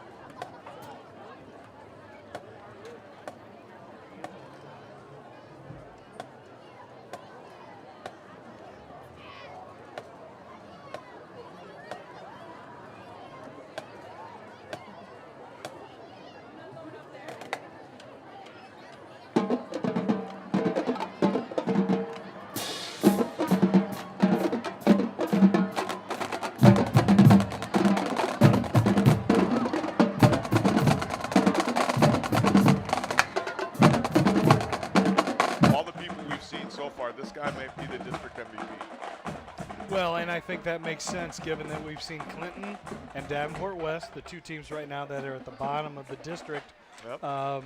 Neil Brown, and in general, just the design of the offense, the things that they force Burlington to do in terms of spreading the ball around, spreading the ball out. I mean, there have been 5 or 6 throws tonight where there hasn't been a Greyhound defender within 5 yards of the guy making the catch for North. Yeah, and you don't know if that's by their design or by ours in the way that we wanted to disguise some of the coverages. I don't know. It'll be interesting to get back and watch some video to see, you know, what communication was going on and what they decided to cover. But, you know, you see the Greyhounds trying to take some chances because they are behind the 8 ball. And so it gets even tougher when you give the ball to the team who's in the lead at the beginning of the second half, and they could really put a foot on our throat here if they get some points here in this opening drive of the third quarter. Yeah, this first drive, if Burlington thinks they have any chance of getting back in this ball game, they cannot give up any points. I dare say can't even give up a field goal. Oh no. They got to find a way to put a 0 up on this first drive, and then conversely go back down the field in their own right. And you have to start by not making your own mistakes. The snap's got to come up. You got to handle the snap. You got to know where your mesh point is. Don't get turned around one guy. You got to communicate those things to each other. And so that's got to happen as soon as possible. And maybe writing what happened with Owen DeFederico that was stripped in just trying to get some extra yardage. You take what's given. You just in this you hit case, the ground. definitely. You hit the ground. You take the yardage that you can, and don't try and fight for that extra yard, because then they're going to go ball hunting. Oh yeah. And they're going to punch and they're going to strip, and you got to maintain possession. Yeah, they can pin their ears back now. They're in the driver's seat, so they can pin their ears back and put pressure on Caden especially from the backside on the sprint out. Caden's got to slow his feet up to deliver the ball. And as fast as they are on the edge, that's going to be a daunting task to try to get that ball out early and to the right spot. Now, I will say one of the things I don't particularly care for right now is the guys really didn't come out of the locker room together. They came out in groups, and then some of them were jogging, some of them were running, some of them were just kind of sauntering back onto the field. And that's not been their MO. No, that's body language. That is figuring out that, well, we got to figure out how to respond to getting punched in the mouth, and right now we're not responding all that well. Absolutely. Well, we're going to step away for a couple of minutes. When we come back, it'll be time to kick off the second half. Remember, North gets the ball. They lead 34-10. Grounds with a ton of work to do if they're going to try and come away with a victory here in Week 7. 34-10, North on top. Back in 2 minutes to kick the second half off right here on KBUR.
Middle school students are required to remain in the middle school section during both games, except at half times, between games, or with a parent.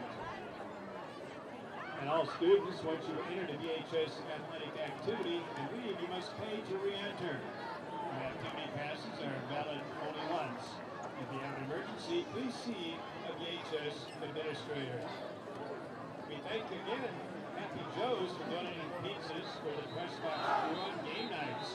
You can also purchase a delicious slice of Happy Joe's pizza in the concession stand.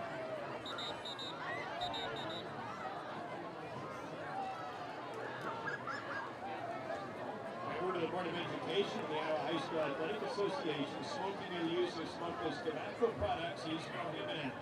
The school board also has banned the use of any tobacco products anywhere on school district. Is it today, Mark? Your cooperation.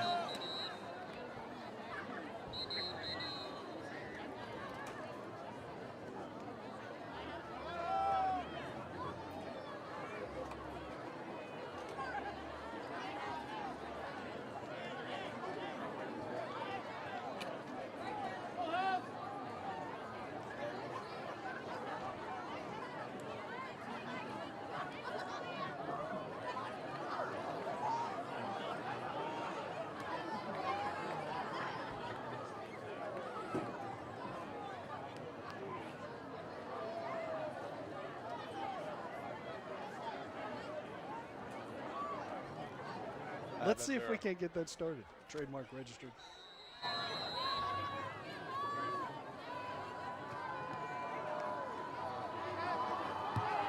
It's going to be kicked deep, going to be taken at the 14. Coming up the far hash and getting some running room across the 30 and diving across the 35. I want to say that's 36. No, that's number 30 on the return, and that is Mikhail McKinney.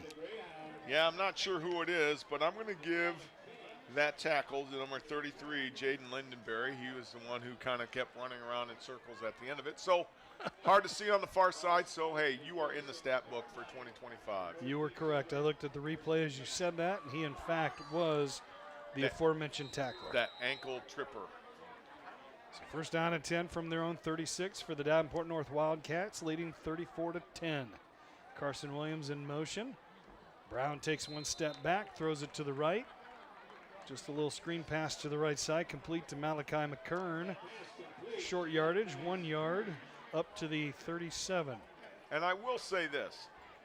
It's been a really good physical match, and we've matched them physically. We have just not been able to match up on the outer edge, which was the concern coming into the night. So hopefully the defensive staff has kind of dialed up some stuff that they can do to close the space down and get this a 3 and out for the Greyhounds. 2nd and 9 from the 37, 2 left, 1 right. Brown turns and gives it to Williams off the right side. Flag comes in late. And Williams has a gain up to the 42 if it stands, but I would guess it's coming back because flag was thrown right at the point of attack where Williams turned upfield. Yeah, APH again, along with DeFederico on the stop for the Greyhounds. And as thoughts, holding on the Wildcats. So another advantageous opportunity for the Greyhounds, and now we've got to find a way to keep everybody in front of us because they'll have a way to find Pena out in the open or maybe even Brown. So many options for them, and 2nd and 15 is not, or 2nd and 20 is not something they worry about. Mark off back to the 27, 2nd down and 19 for the Wildcats. Send a man in motion right to left in A.J. Taylor. They swing it out to him, left side. Gets out of an arm tackle of Wilden and gains an additional 3 or 4 yards before Lair brings him down along with Marvin Cox up to the 39-yard line. Zach Hart with the arm string along with Marvin there. 12-yard completion for Brown. They just look to like AJ. Bigger chunks, don't they, Scott? When they're so wide open, it just Yep. seems like they cover a lot of ground. So 3rd down now and 7. Brown wants to throw, flushed, sacked. Wilden got him from the backside. I take that back. He got him from face side. Came right off the left edge of the defensive line for the sack back to the 30. And that is a loss of 9. And for the first time tonight, North will have to punt it away. Yeah, and we were lucky because Malachi McKern was open down the far seam, and good job by a all-district linebacker D-back in Keyshawn Wildman.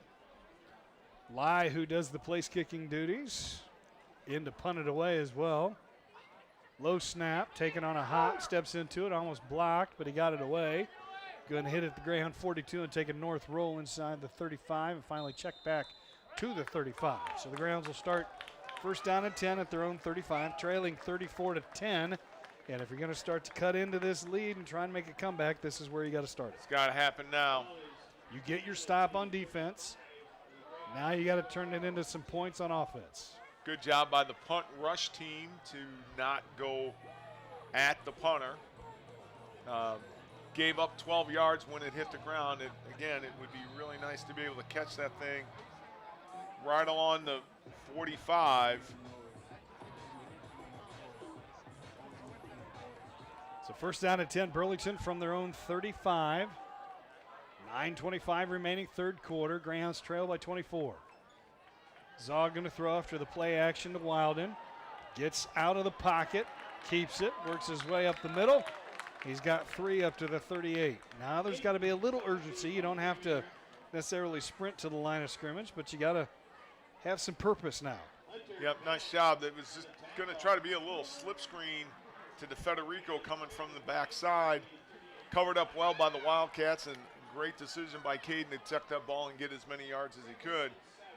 But you're right, Scott. This is a little too slow right now if you're going to try to make up 3 or plus scores. You're 3 touchdowns and 3 2-pointers away from tying this up.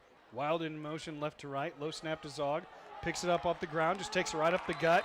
Looked designed. It was not. He gets up to the 49.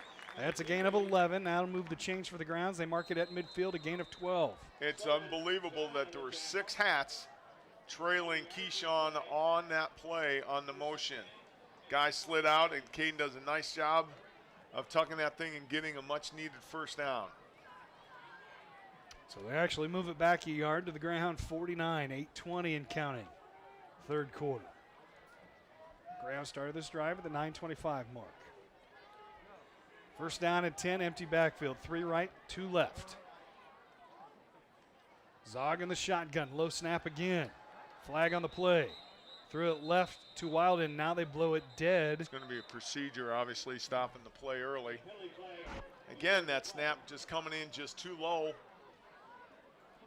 Caden's got to field that thing on a hop. And listen, I've played center, so I know what it's like when you got a mountain of a man in front of you and you got to snap, step, and block. I know that's the pressure. So I give Mason all the credit in the world, but right now that's kind of the hinkiness, if there's such a word, with the offense right now.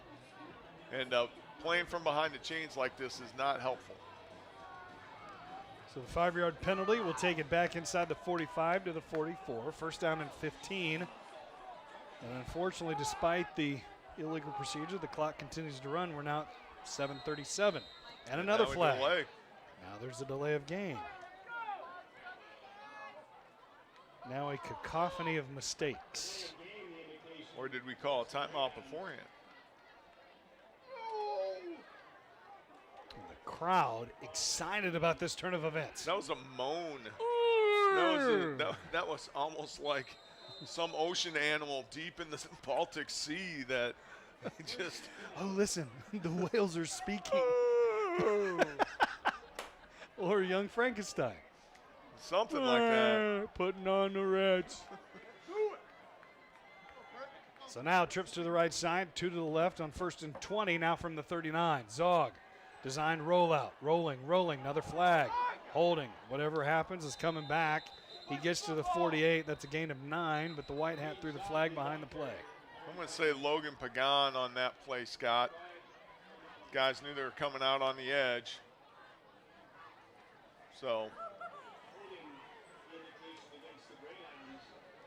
just a great reaction by their defensive front to see action, and then we've got to step a little bit harder. So the Greyhounds had gotten all the way to their own 49, and now after this is going to take it all the way back to the 28. It'll be first down now and 31. The drive is working in reverse. And there's not a lot in the pages of an offensive playbook that says, here's what we do on first and forever. First and 30 at the 29-yard line. The good thing is we got 3 plays to try to get it. Best thing about this is 3 minutes has run off the clock, and you've lost 20 yards. Facetiously, he said. First and 30, Zog going to throw it deep down the left side. Nobody there. Somebody cut off its route. That was Zach Hart, and the coaches in the crowd are saying, run your route. I think Zach probably just didn't know that was the route he was supposed to run. You don't Sometimes know if it's a choice route. A lot of times, if they're playing soft like that, you do have a choice to break it off and get a 12-yard dig or something like that. And again, this is not the MO of the Burlington Greyhound offense, but you've got to try to find a way to get some big chunks. And so right now you're playing to get into a place where you can punt and flip the field and maybe get another stop. Second and 30 from the 29. Greyhounds have to get to the north 41. Wilden in motion, throws out to Keyshawn, or I thought, actually looked more like it was intended for Lair, who was blocking. And to his credit, Zog had to get rid of it because he had pressure coming right up the middle. Yeah, it's just clear we're not mentally in sync offensively right now, and I'm not sure there's an answer for that. And again, it's not effort. You know, we always say it's not effort, but right now it's a mental process that sometimes, you know, I always kind of liken it to baseball. You can't kind of get out of that funk, either if you're pitching or you're trying to get a hit after 0-18. Third and 30 from the 29. Another low snap. Zog, a little middle screen to Wilden. Wilden trying to get out of a arm tackle. Gets across the 30 to the 33, a gain of 4. But yeah, just guys got to block. Let's go. Yeah, just body language right now. Heads down, kind of sloughing around. You know, you got to understand that you're in a battle here for a district title, and this is a big game. And right now, we're just not quite there.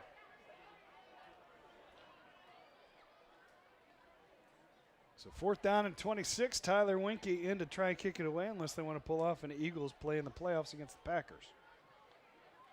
Winkie kicks it away, hits it to the 46, takes a Greyhound roll. Huge play.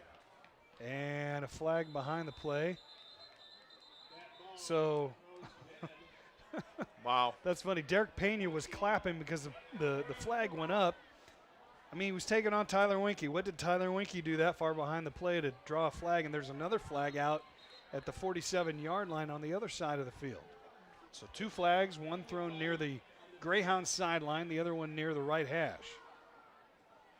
So a lot of guys doing some math right now in the middle of the field if you're watching on the live stream. Or they're settling on who's paying the tab. If X is 15 and then Y is 10, we take the ball and move running it at Z. 4 miles an hour to the east, and he's if a running 2 train miles leaves an Columbus, Ohio at 65 mile an hour heading west, and another train leaves Minneapolis Hey, what do you think about my wristbands? Do they look cool? Seriously, this hat is hot on my head. I got to get this off, but you got to draw attention. All right, I'm going to make some calls right now. Go back to your spots. Now I'm going to think about it some more. The white hat, I don't even know that I got to catch knows. my breath. I got to catch my breath right now. Ball setting at the 29, and I think they're trying. And I will say, seriously, the former how cool do we look? Personal foul, unsportsmanlike on North, and that's it so far. We'll mark it off. Reckless? I think he said unnecessary roughness. Okay. I hope he didn't say unnecessary reckless. So the official coming over near side to grab his flag.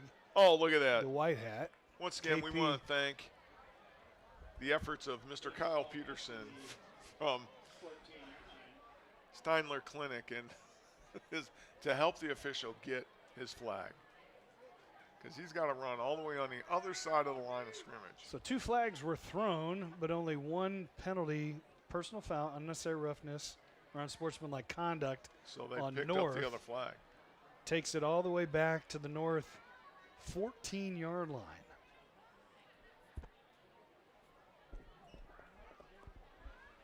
So the Grounds, who got a stop on their first drive, North's first drive of the second half, need to do it again, trailing 34-10, halfway through the third quarter. So first down and 10 from the 14. Neil Brown sends a man in motion left to right. That's A.J. Taylor, and then they give it on an inside handoff to Carson Williams. Tried to do a counter back to the left side as the motion was going to the right. Williams only able to get a yard up to the 15. Federico and Lair on the stop. Kind of what you need to have right now. News out of Mid-Prairie. Mid-Prairie leads Minneapolis 56-14 late in the third. Here's a keeper by Brown. He wanted to give it to Williams, but the mesh point was off, and all he could do was keep it himself. Got back to the line of scrimmage. Not much else there as he was able to evade 2 or 3 different purple shirts before getting the 0. So it'll be third down and 9. That guy does it all, Caden Huff. When he's not rushing the football, he's getting a tackle at the line of scrimmage. I heard he wanted to do some kicking, but they said no. That's what the fridge said. You've seen me pass, you've seen me run. When I pitch and catch, we'll have more fun. Brown on 3rd and 9. Has a man across the middle in Joyner. And he was stopped behind the line to gain, but then stretched out and got the 25, which will move the chains. Those are backbreakers when you're on defense, and you can just see the replacements not really making an effort right now to get to the place. Just all the pressure being applied by the Wildcats right now. Hounds definitely in a funk. 10 yards on the pitch and catch. It'll be 1st and 10 now from the 25. Brown with a handoff to Williams, trying to get room around the left side. Gets a block in the back, got away with it. Gets the corner, 40, 45, 50 into Greyhound territory. And hit well out of bounds, but luckily nobody was looking. And so that's a gain of 30 yards up to the Greyhound 45. Yeah, nice job of just bouncing to the outside. Got a great crease. You just get the feeling, Scott, that the nails are getting ready to be hit into the coffin right now. Under 4 minutes remaining, third quarter, 34-10, Davenport North. Moving the football, 1st and 10 now at the Greyhound 45.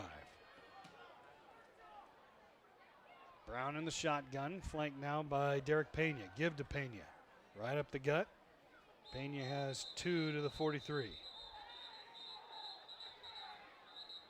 Yeah, and things are going to start getting chippy, I can tell, because Williams was hit well out of bounds. No official saw it. North is fired up about that. So they're thinking, if you're not going to call that, we're going to play beyond the whistle too. This is where this is going to go. Yeah, and I mean, you want intensity, but you want to make sure you have a handle on things. And if you got to call a penalty, call a penalty. 2nd and 8 from the Greyhound 43. Another give to Pena, and this time he's hit at the line of scrimmage, actually 2 yards deep. First person there for the Greyhounds was big number 68, Tavian Harris. You get a sense where you kind of see Davenport North's weakness, Scott, now in their running game. I mean, everybody's still got their starters in. But if they can't have their aerial game in sync, which they've had all night, their running game's going to be suffering. So it's just really kind of a flip of the coin here tonight's ball game. 3rd and 10 at the 45. Brown going to throw deep down the right side. He's got the be catch, a PI, but he also made the catch on the far side, and that is a nice catch by Rhett Butler. Butler down to the 19. Under the presumption, it stands for a gain of 26. Yeah, and there's not a whole lot John Phillips could have done there. He's running stride for stride with him. Keyshawn comes over the top. And again, fearless competitors who go after the ball. And so they're talking to the Davenport North coach, and they're going to say, yeah, we'll go ahead and take the play. Pass interference on Burlington declined. So the Wildcats enter the Matt Rinker State Farm red zone after the 27-yard completion down to the Burlington 18.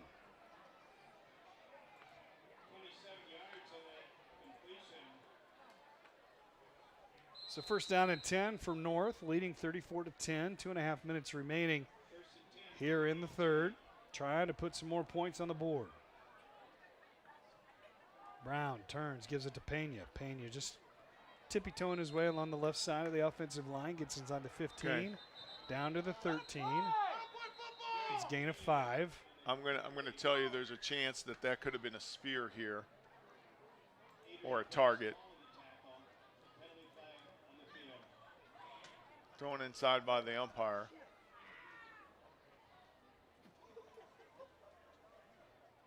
The referee just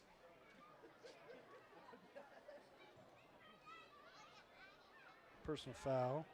Burlington. Well, at least they didn't call it targeting, which would be a real blow here. Thought Colaire, I mean, it's edgy. Colaire comes at the end of the play, and you got to make sure the play stopped. Pena and these guys run so hard. You got to make sure that they are down for good. Half the distance to the goal, puts it at the 7, so it's going to be 1st and goal for Davenport North. Knocking on the door yet again. Neil Brown barking out the signals, taps his left hip, sends Pena in motion. Going to keep it right up the gut, gets a couple of blocks, going to waltz into the end zone. His 4th touchdown of the night. If you have him in fantasy, you're having a great night. That's a 7-yarder this time after 3 1-yarders, and it's 41 or 40-10. Yeah, it's officially wheels off the wagon tonight. Just can't get him down on the first hit. Finds a way to wiggle through and gets across for 6. And right now we've got to find things on the drive to get wins. We got to find a win a play, win a drive, those types of things. Because right now you're not thinking about maybe this game with a quarter left to play. You're thinking about next week at North Scott. And I can say that from here with you with me.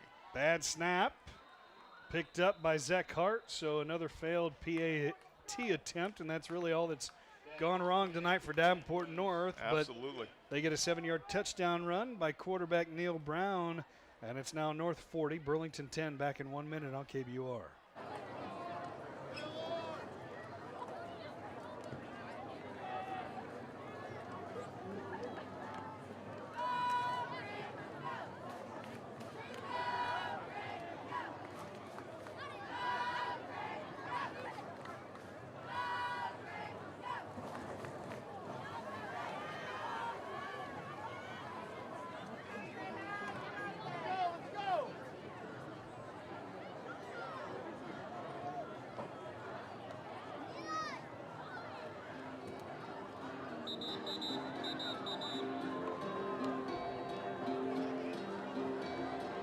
This is for the little boys, they deep in their concrete. Working 60 hours, kids are saving for a diamond ring. Love being a half guy, but right now the reality is at 30 points, that's going to be a mammoth task to try to get back and win a ball game. Right now you're just looking for the little wins that you can get on video and say, okay, next week is just as big a week, and probably even more so as you get ready to face these last 2 weeks. So right now, find your wins, keep your composure, stay healthy, and come out of this the best you can. Lai gets us back underway, kicks it up the near sideline, taken on the run by Phillips, hits his chest, bounds forward, fallen on by Lai at the 38, and North has the ball right back. So when it rains, it pours. So again, another effort thing, and just things aren't going the way for the Greyhounds. And again, this isn't a lot of bravado towards Greyhounds. This is celebrating themselves, which gets everybody chippy. So Phillips just trying to make a play, try to make the catch on the run.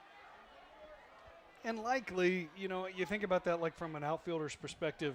We always tell outfielders to chew gum, because if your jaws clench, your eyes don't jiggle because your jaw's not, right, you know, loose. You wonder if sometimes that isn't the case. And tried to make the catch on the run, just hit him in the chest and bounded forward 30 yards and fallen on by the kicker. A lot of teams right here will go for the home run dagger. Don't be surprised if you see Neil Brown launch one deep. Sends a man in motion, A.J. Taylor, left to right. Brown is going to retreat. Now come up through a hole on the left side and get up to the 30. Nice run of 8 yards for the quarterback from North. It'll be 2nd and 2. Lair, Kenny on the stop there. Again, really smooth. He does. He reminds me of Jalen Hurts. Quiet feet, nothing there. Going to find a way to slither through, and just really strong. 2nd down and 2. He sends 3 to the right, 1 to the left. Carson Williams is behind him by 3 yards. Single setback. Brown rolls right, wants to throw, now does throw, has a man inside the 20, turns upfield, inside the 10, inside the 5, still on his feet, into the end zone. That's A.J. Taylor.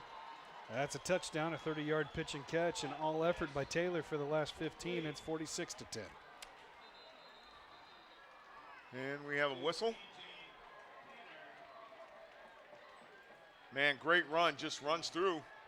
Hits, runs, spins. And, wow, Scott, not a whole lot you can say in a night like tonight when the doors have been blown wide open. Now it's a matter of, do you keep everybody healthy for next week and find a way to lick your wounds? A little uncharted territory, too, for the 25 Absolutely. Greyhounds, now at the 35-point rule. Trailing by 36 with 1:09 remaining here in the third. Will they go for the 2-point fake here? Snap is good. Hold is good. Kick is good. Buck 9 remaining third quarter. North now on top 47-10. Unless the Grounds find a way to put some points on the board, this final 13:09 will go pretty fast. Back in 1 minute on KBUR. room.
47-10, just over a minute remaining in the third quarter, and Joseph Lai gets us back in the way, or underway, I should say. This one taken by Phillips at the 10, coming up the near side on the numbers, 30, 35, still on his feet. Brought down from behind across the 40 to about the 41. Nice return by Mr. Phillips. Gives the Greyhounds great field position on this drive, but now trailing by 37, which means the clock will continue to run. I know nobody really cares, but if this is me on the sidelines, I go back to my running game and say, okay, we're gonna try to get some of our confidence back here, and because with the clock running, it's going to be too monumental of a task unless they have some expensive gaffes and loose ball turnovers that we can get every time. I would get set up and just say, hey, here we go. We're going to reestablish who we are in our run game. Well, right now, started at 109 with the kick, and we're now at 15 seconds as the clock has continued to run. They never started the play clock because there were some issues with getting the correct football out there. Last play of the third quarter upcoming. Caden Zog gets the snap, going to throw. Throws deep down the right side once Phillips throws it out of bounds. And that'll do it for 3 quarters. Put your 4 fingers in the air. We got 1 to go. Not how you wanted it to go if you're a Burlington fan. That is for sure. Burlington trails North 47-10 as we head to quarter number 4. Back in 1 minute on KBUR.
Back here at Merrill Miller Senior Family Field at Bracewell Stadium, 47-10 your score as we start the fourth quarter. Burlington trailing North. We'll have a first down and 10 at its own 42-yard line.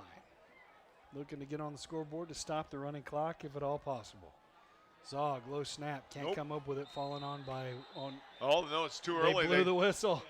That ball should be North's, but the whistle was blown, stopping the play when Burlington still had possession, but that ball was never possessed by the Greyhounds. Good. The officials are talking things over. And I'm not sure why they're standing in that middle. Yeah, we definitely got a buyout there. It's a loss of 3 on the play. You know, being up 37 points, you know, Coach Davenport North's not gonna make too much noise. But you gotta give yourself a chance to ask at least.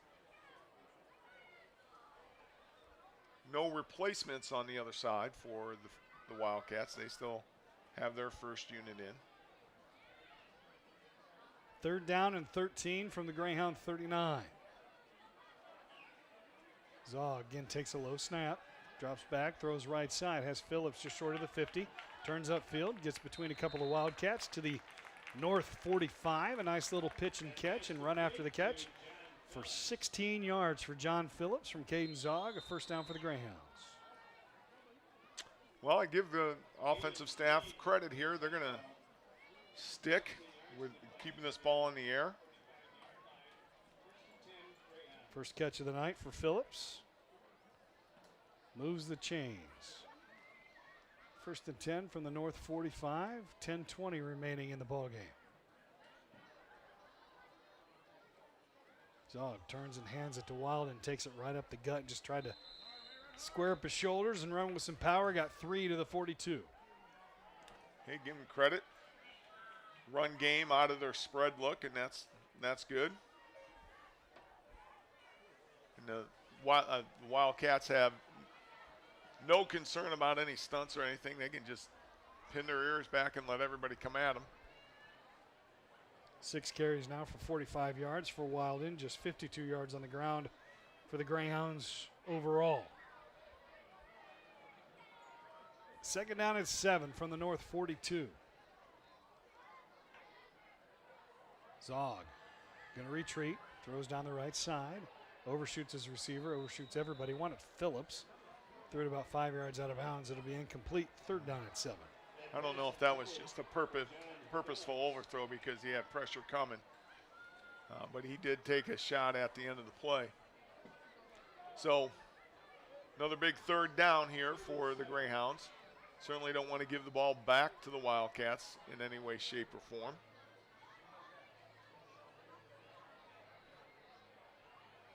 Clock continues to run at 8:57. Greyhounds, for all intents and purposes, look like they'll drop to 5-2, 2-1 in the district. North will improve to 5-2 and 2-1 in the district. 47-10, Wildcats on top. Low snap goes between the legs of Zog, retreats, picks it up, able to get back to the original line of scrimmage. That's a loss of 3. It'll be 4th and 10. Man, I just obviously Mason's feeling a lot of pressure, and that's going to be something that is going to be seen on video all week with North Scott and Western Dubuque in these last 2 weeks. Another area that needs to get worked out here.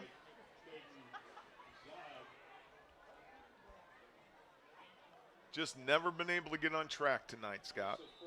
No, started early, went 3 and out on the first drive of the night after the opening kickoff. Gave up a touchdown on North's opening drive. Then went 3 and out again. Gave up another touchdown. It was 14-0 before you even knew it really hit you. And the Greyhounds, you got to give them credit. Their 3rd drive was the 74-yard touchdown from Zog to DeFederico. But the story of the first half was that the defense was never, not once were they able to get Davenport North off the field without points on the board. You know, it's that proverbial you get hit in the gut so hard you just don't have any wind to be able to make any real kind of conscious decisions, and it's just felt like that the entire game. You're just like and you just really can't.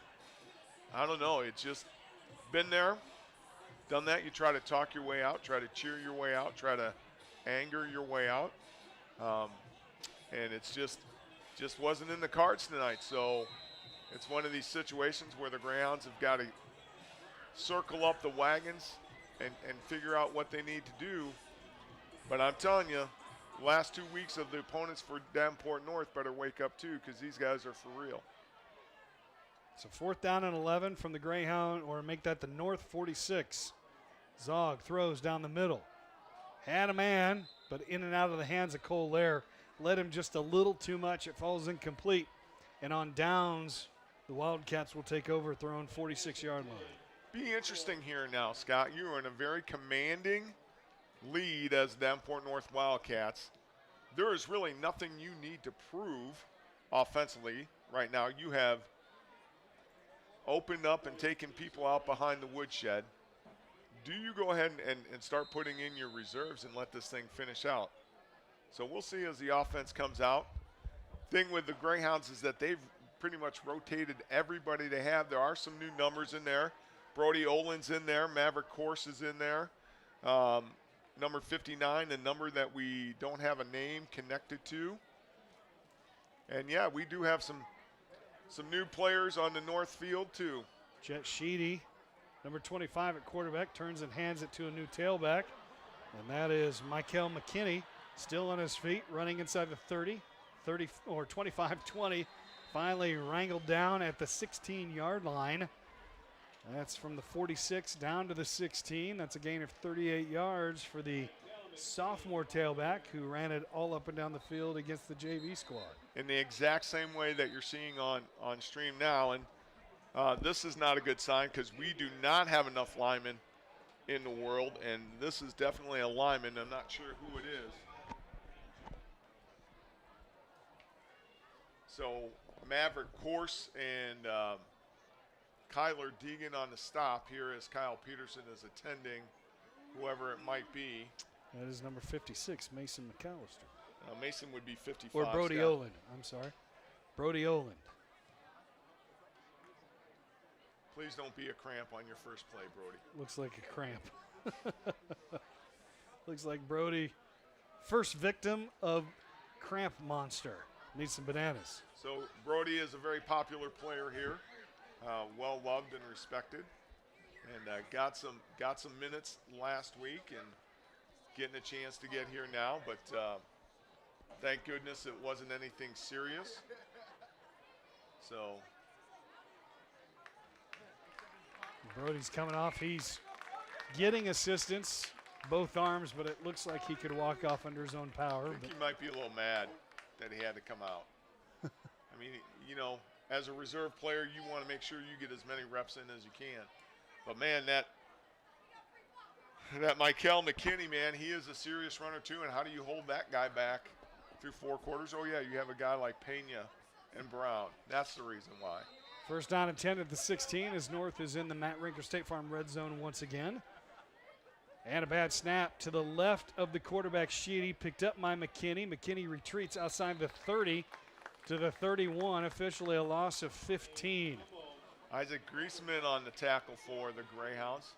Great job of making sure you close the distance on McKinney because if he gets a chance, he's going to get around you. So new guys in here, new snaps. Valuable minutes for everybody here tonight in the closing minutes. 2nd and 25 from the 31. Sheedy turns, tries There to get it you to go. McKinney, and they never can make connection. Actually, it's not McKinney. That was JT Teetle Thomas. And the ball falls on the ground, and the Greyhounds recover at the 37. Ryan Stott. Hey, guess what, Scott? Nope, I'm sorry, that wasn't. I thought Brody got back in for a play. But Ryan Stott on the recovery here. And that's a win. I don't care. That's a win. You got to take it. And I hate to say moral victories. There's too many times in the press box we talked about moral victories. But you got to take a victory where you get it. And you got to make something happen here in this series because this is probably going to be the last series you get. Here comes Tavion Peterson into the ball game. He'll be the quarterback for the final just under 6 minutes of this one. 47-10, North on top. Clock continues to run. Be snapped under 5:40 once the Grounds get to the line of scrimmage. Kevin Brown, Devin Brown too, and then of course number 20, your favorite Dalton Peterson. I formation, first down and 10 from the 37. Pearson gets the snap. Inside handoff and just taking it right up the gut. That's Xavier Rice for a nice little gain up to the 45 of 8 yards. Yep, and just keep doing the same. Run this thing out. Number 26 coming in. We don't have a name for that. Number 24, that's Marvin Cox getting a chance to get some snaps. Caden Huff comes off and Marvin Kroos gets on the line for the Greyhounds. Second down and 2 from the 45. I formation set behind Pearson. Turns. Once again gives it to his tailback, Dorcha. This time it's Xavier Dorcha, the other Xavier on the roster. Gain of 1. It'll be third down and 1 at the 46. Greyhounds content just to take their time and make sure they get some positive yards on this drive. Hopefully squeeze the clock out. Third down and 1 from the ground, 46. Pearson just going to push it forward, gets 2 up to the 48. That'll move the chains. You know, Scott, it's this time of the ball game where you hear some of those people in the cheap seats of the gun. Why have you been doing that all game? Well, because they had their starters in. Right, I'm just saying, you know, it's just one of those things that if you're just a casual fan and all of a sudden you see the Greyhounds, well, just why haven't they been doing that the entire game? This is working. Final 4 minutes of this one. Greyhounds send Kyler Deegan wide to the left side. Pitch it to a tailback, number 36. Don't have him on our roster, but he gets yardage into North Territory at about the 45, but flags on the play on the far side. I think they're going to get Dorcha for something, or maybe even a face mask. Not sure.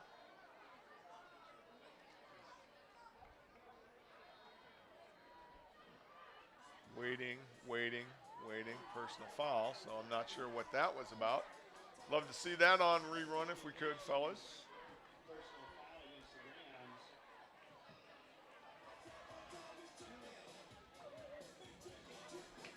So after the penalty, that'll wipe out a 6-yard gain that would have put it at the North 46. Instead, it's going to back the Greyhounds up to their own 34.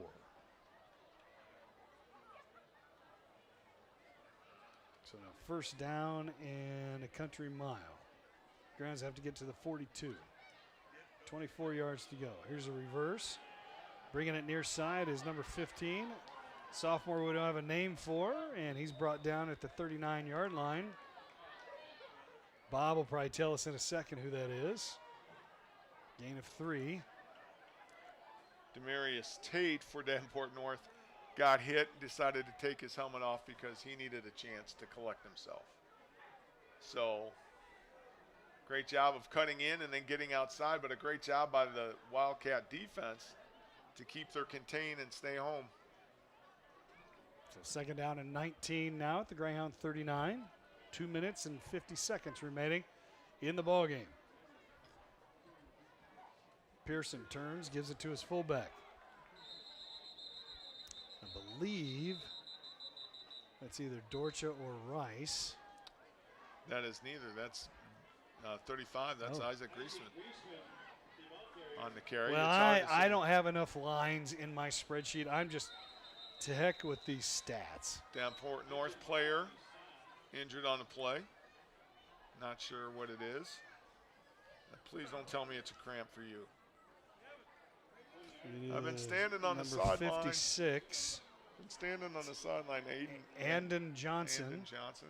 They are checking his right leg, so while they tend to him, we'll step away for a minute ourselves. 2:32 remaining in this one. North all over Burlington, 47-10. Back in 1 minute on KBUR.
On his right leg. as he has to be supported by a pair of training staff. And now here come reinforcements. Well, 3 players, 3 teammates. But that says something about your program, right? Although they just came out and kind of looked like they gave him some words of encouragement. But they're all starters. I mean, that's you know, and I'm still saying our Greyhounds are special, and just not special tonight. Yep. You know, Davenport North has had their number. This will be 3 in a row, dating back to 2017. Pearson going to throw. Throws deep down the left side. Had a man, but out of bounds. Lost. Whoever 26 is. Lost his bearings a little bit on the near sideline. And we have a flag on the field. Got to be a personal foul, roughing the passer.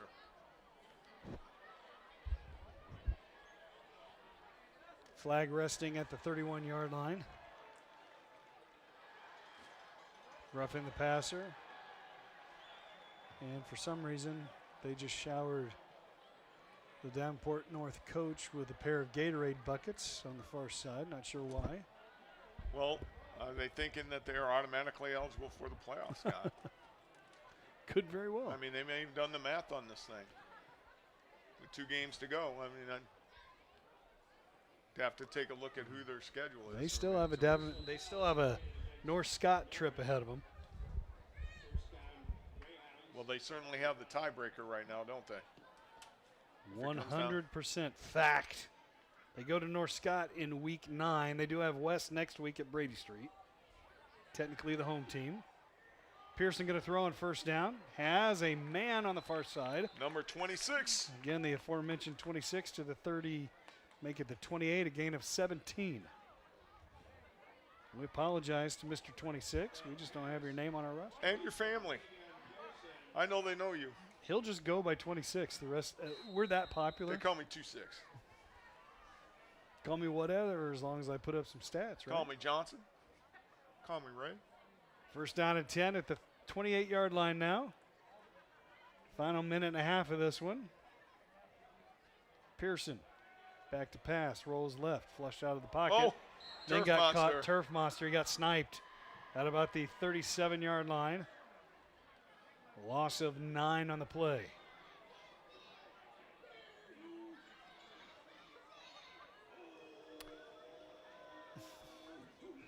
What? I got to tell you, Scott, we have put the crowd mic in the right place tonight, ladies and gentlemen. Why are they playing SpongeBob SquarePants? I am confused. It's an odd confusing night to me, Odd Scott. musical choice, trailing by 37 in the final minute. Here's a pitch to number 36 now, trying to get around the right side. Pursued and strung out, and finally dropped outside the 40 at the 43. So after getting to the 28, Grounds have lost 15 yards on consecutive plays. And face a third down now and 25. Well, they don't have to run a play. Don't have to, but do you want to? Well, I think you want to gather yourself for one more attempt, but they're going to as the Grounds get to the line of scrimmage with 10 on the clock.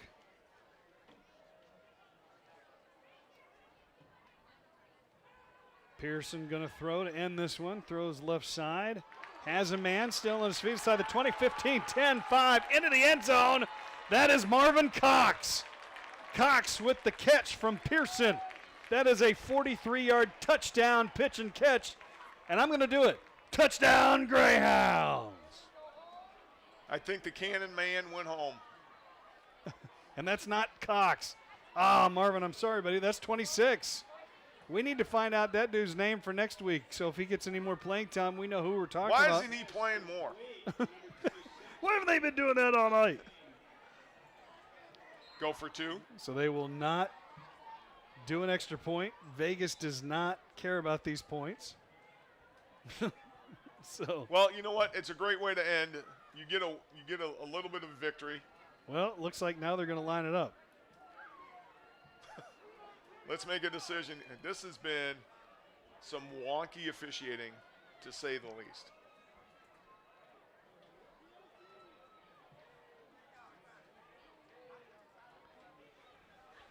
So they'll bring in the point after unit. Tyler Winkie will try to make his third of the night, or his second rather. He does. And that's how we'll do it. So when it's all said and done, the extra point gets the boom.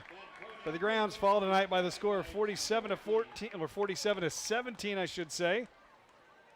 But an exciting final minute as number 26 gets a 43-yard touchdown pass from Datavian Pearson to end this one. But it was all North all the time from the opening get-go. After the Greyhounds go 3 and out on an opening drive, North just took control and could not be stopped. The offense for North, very impressive tonight.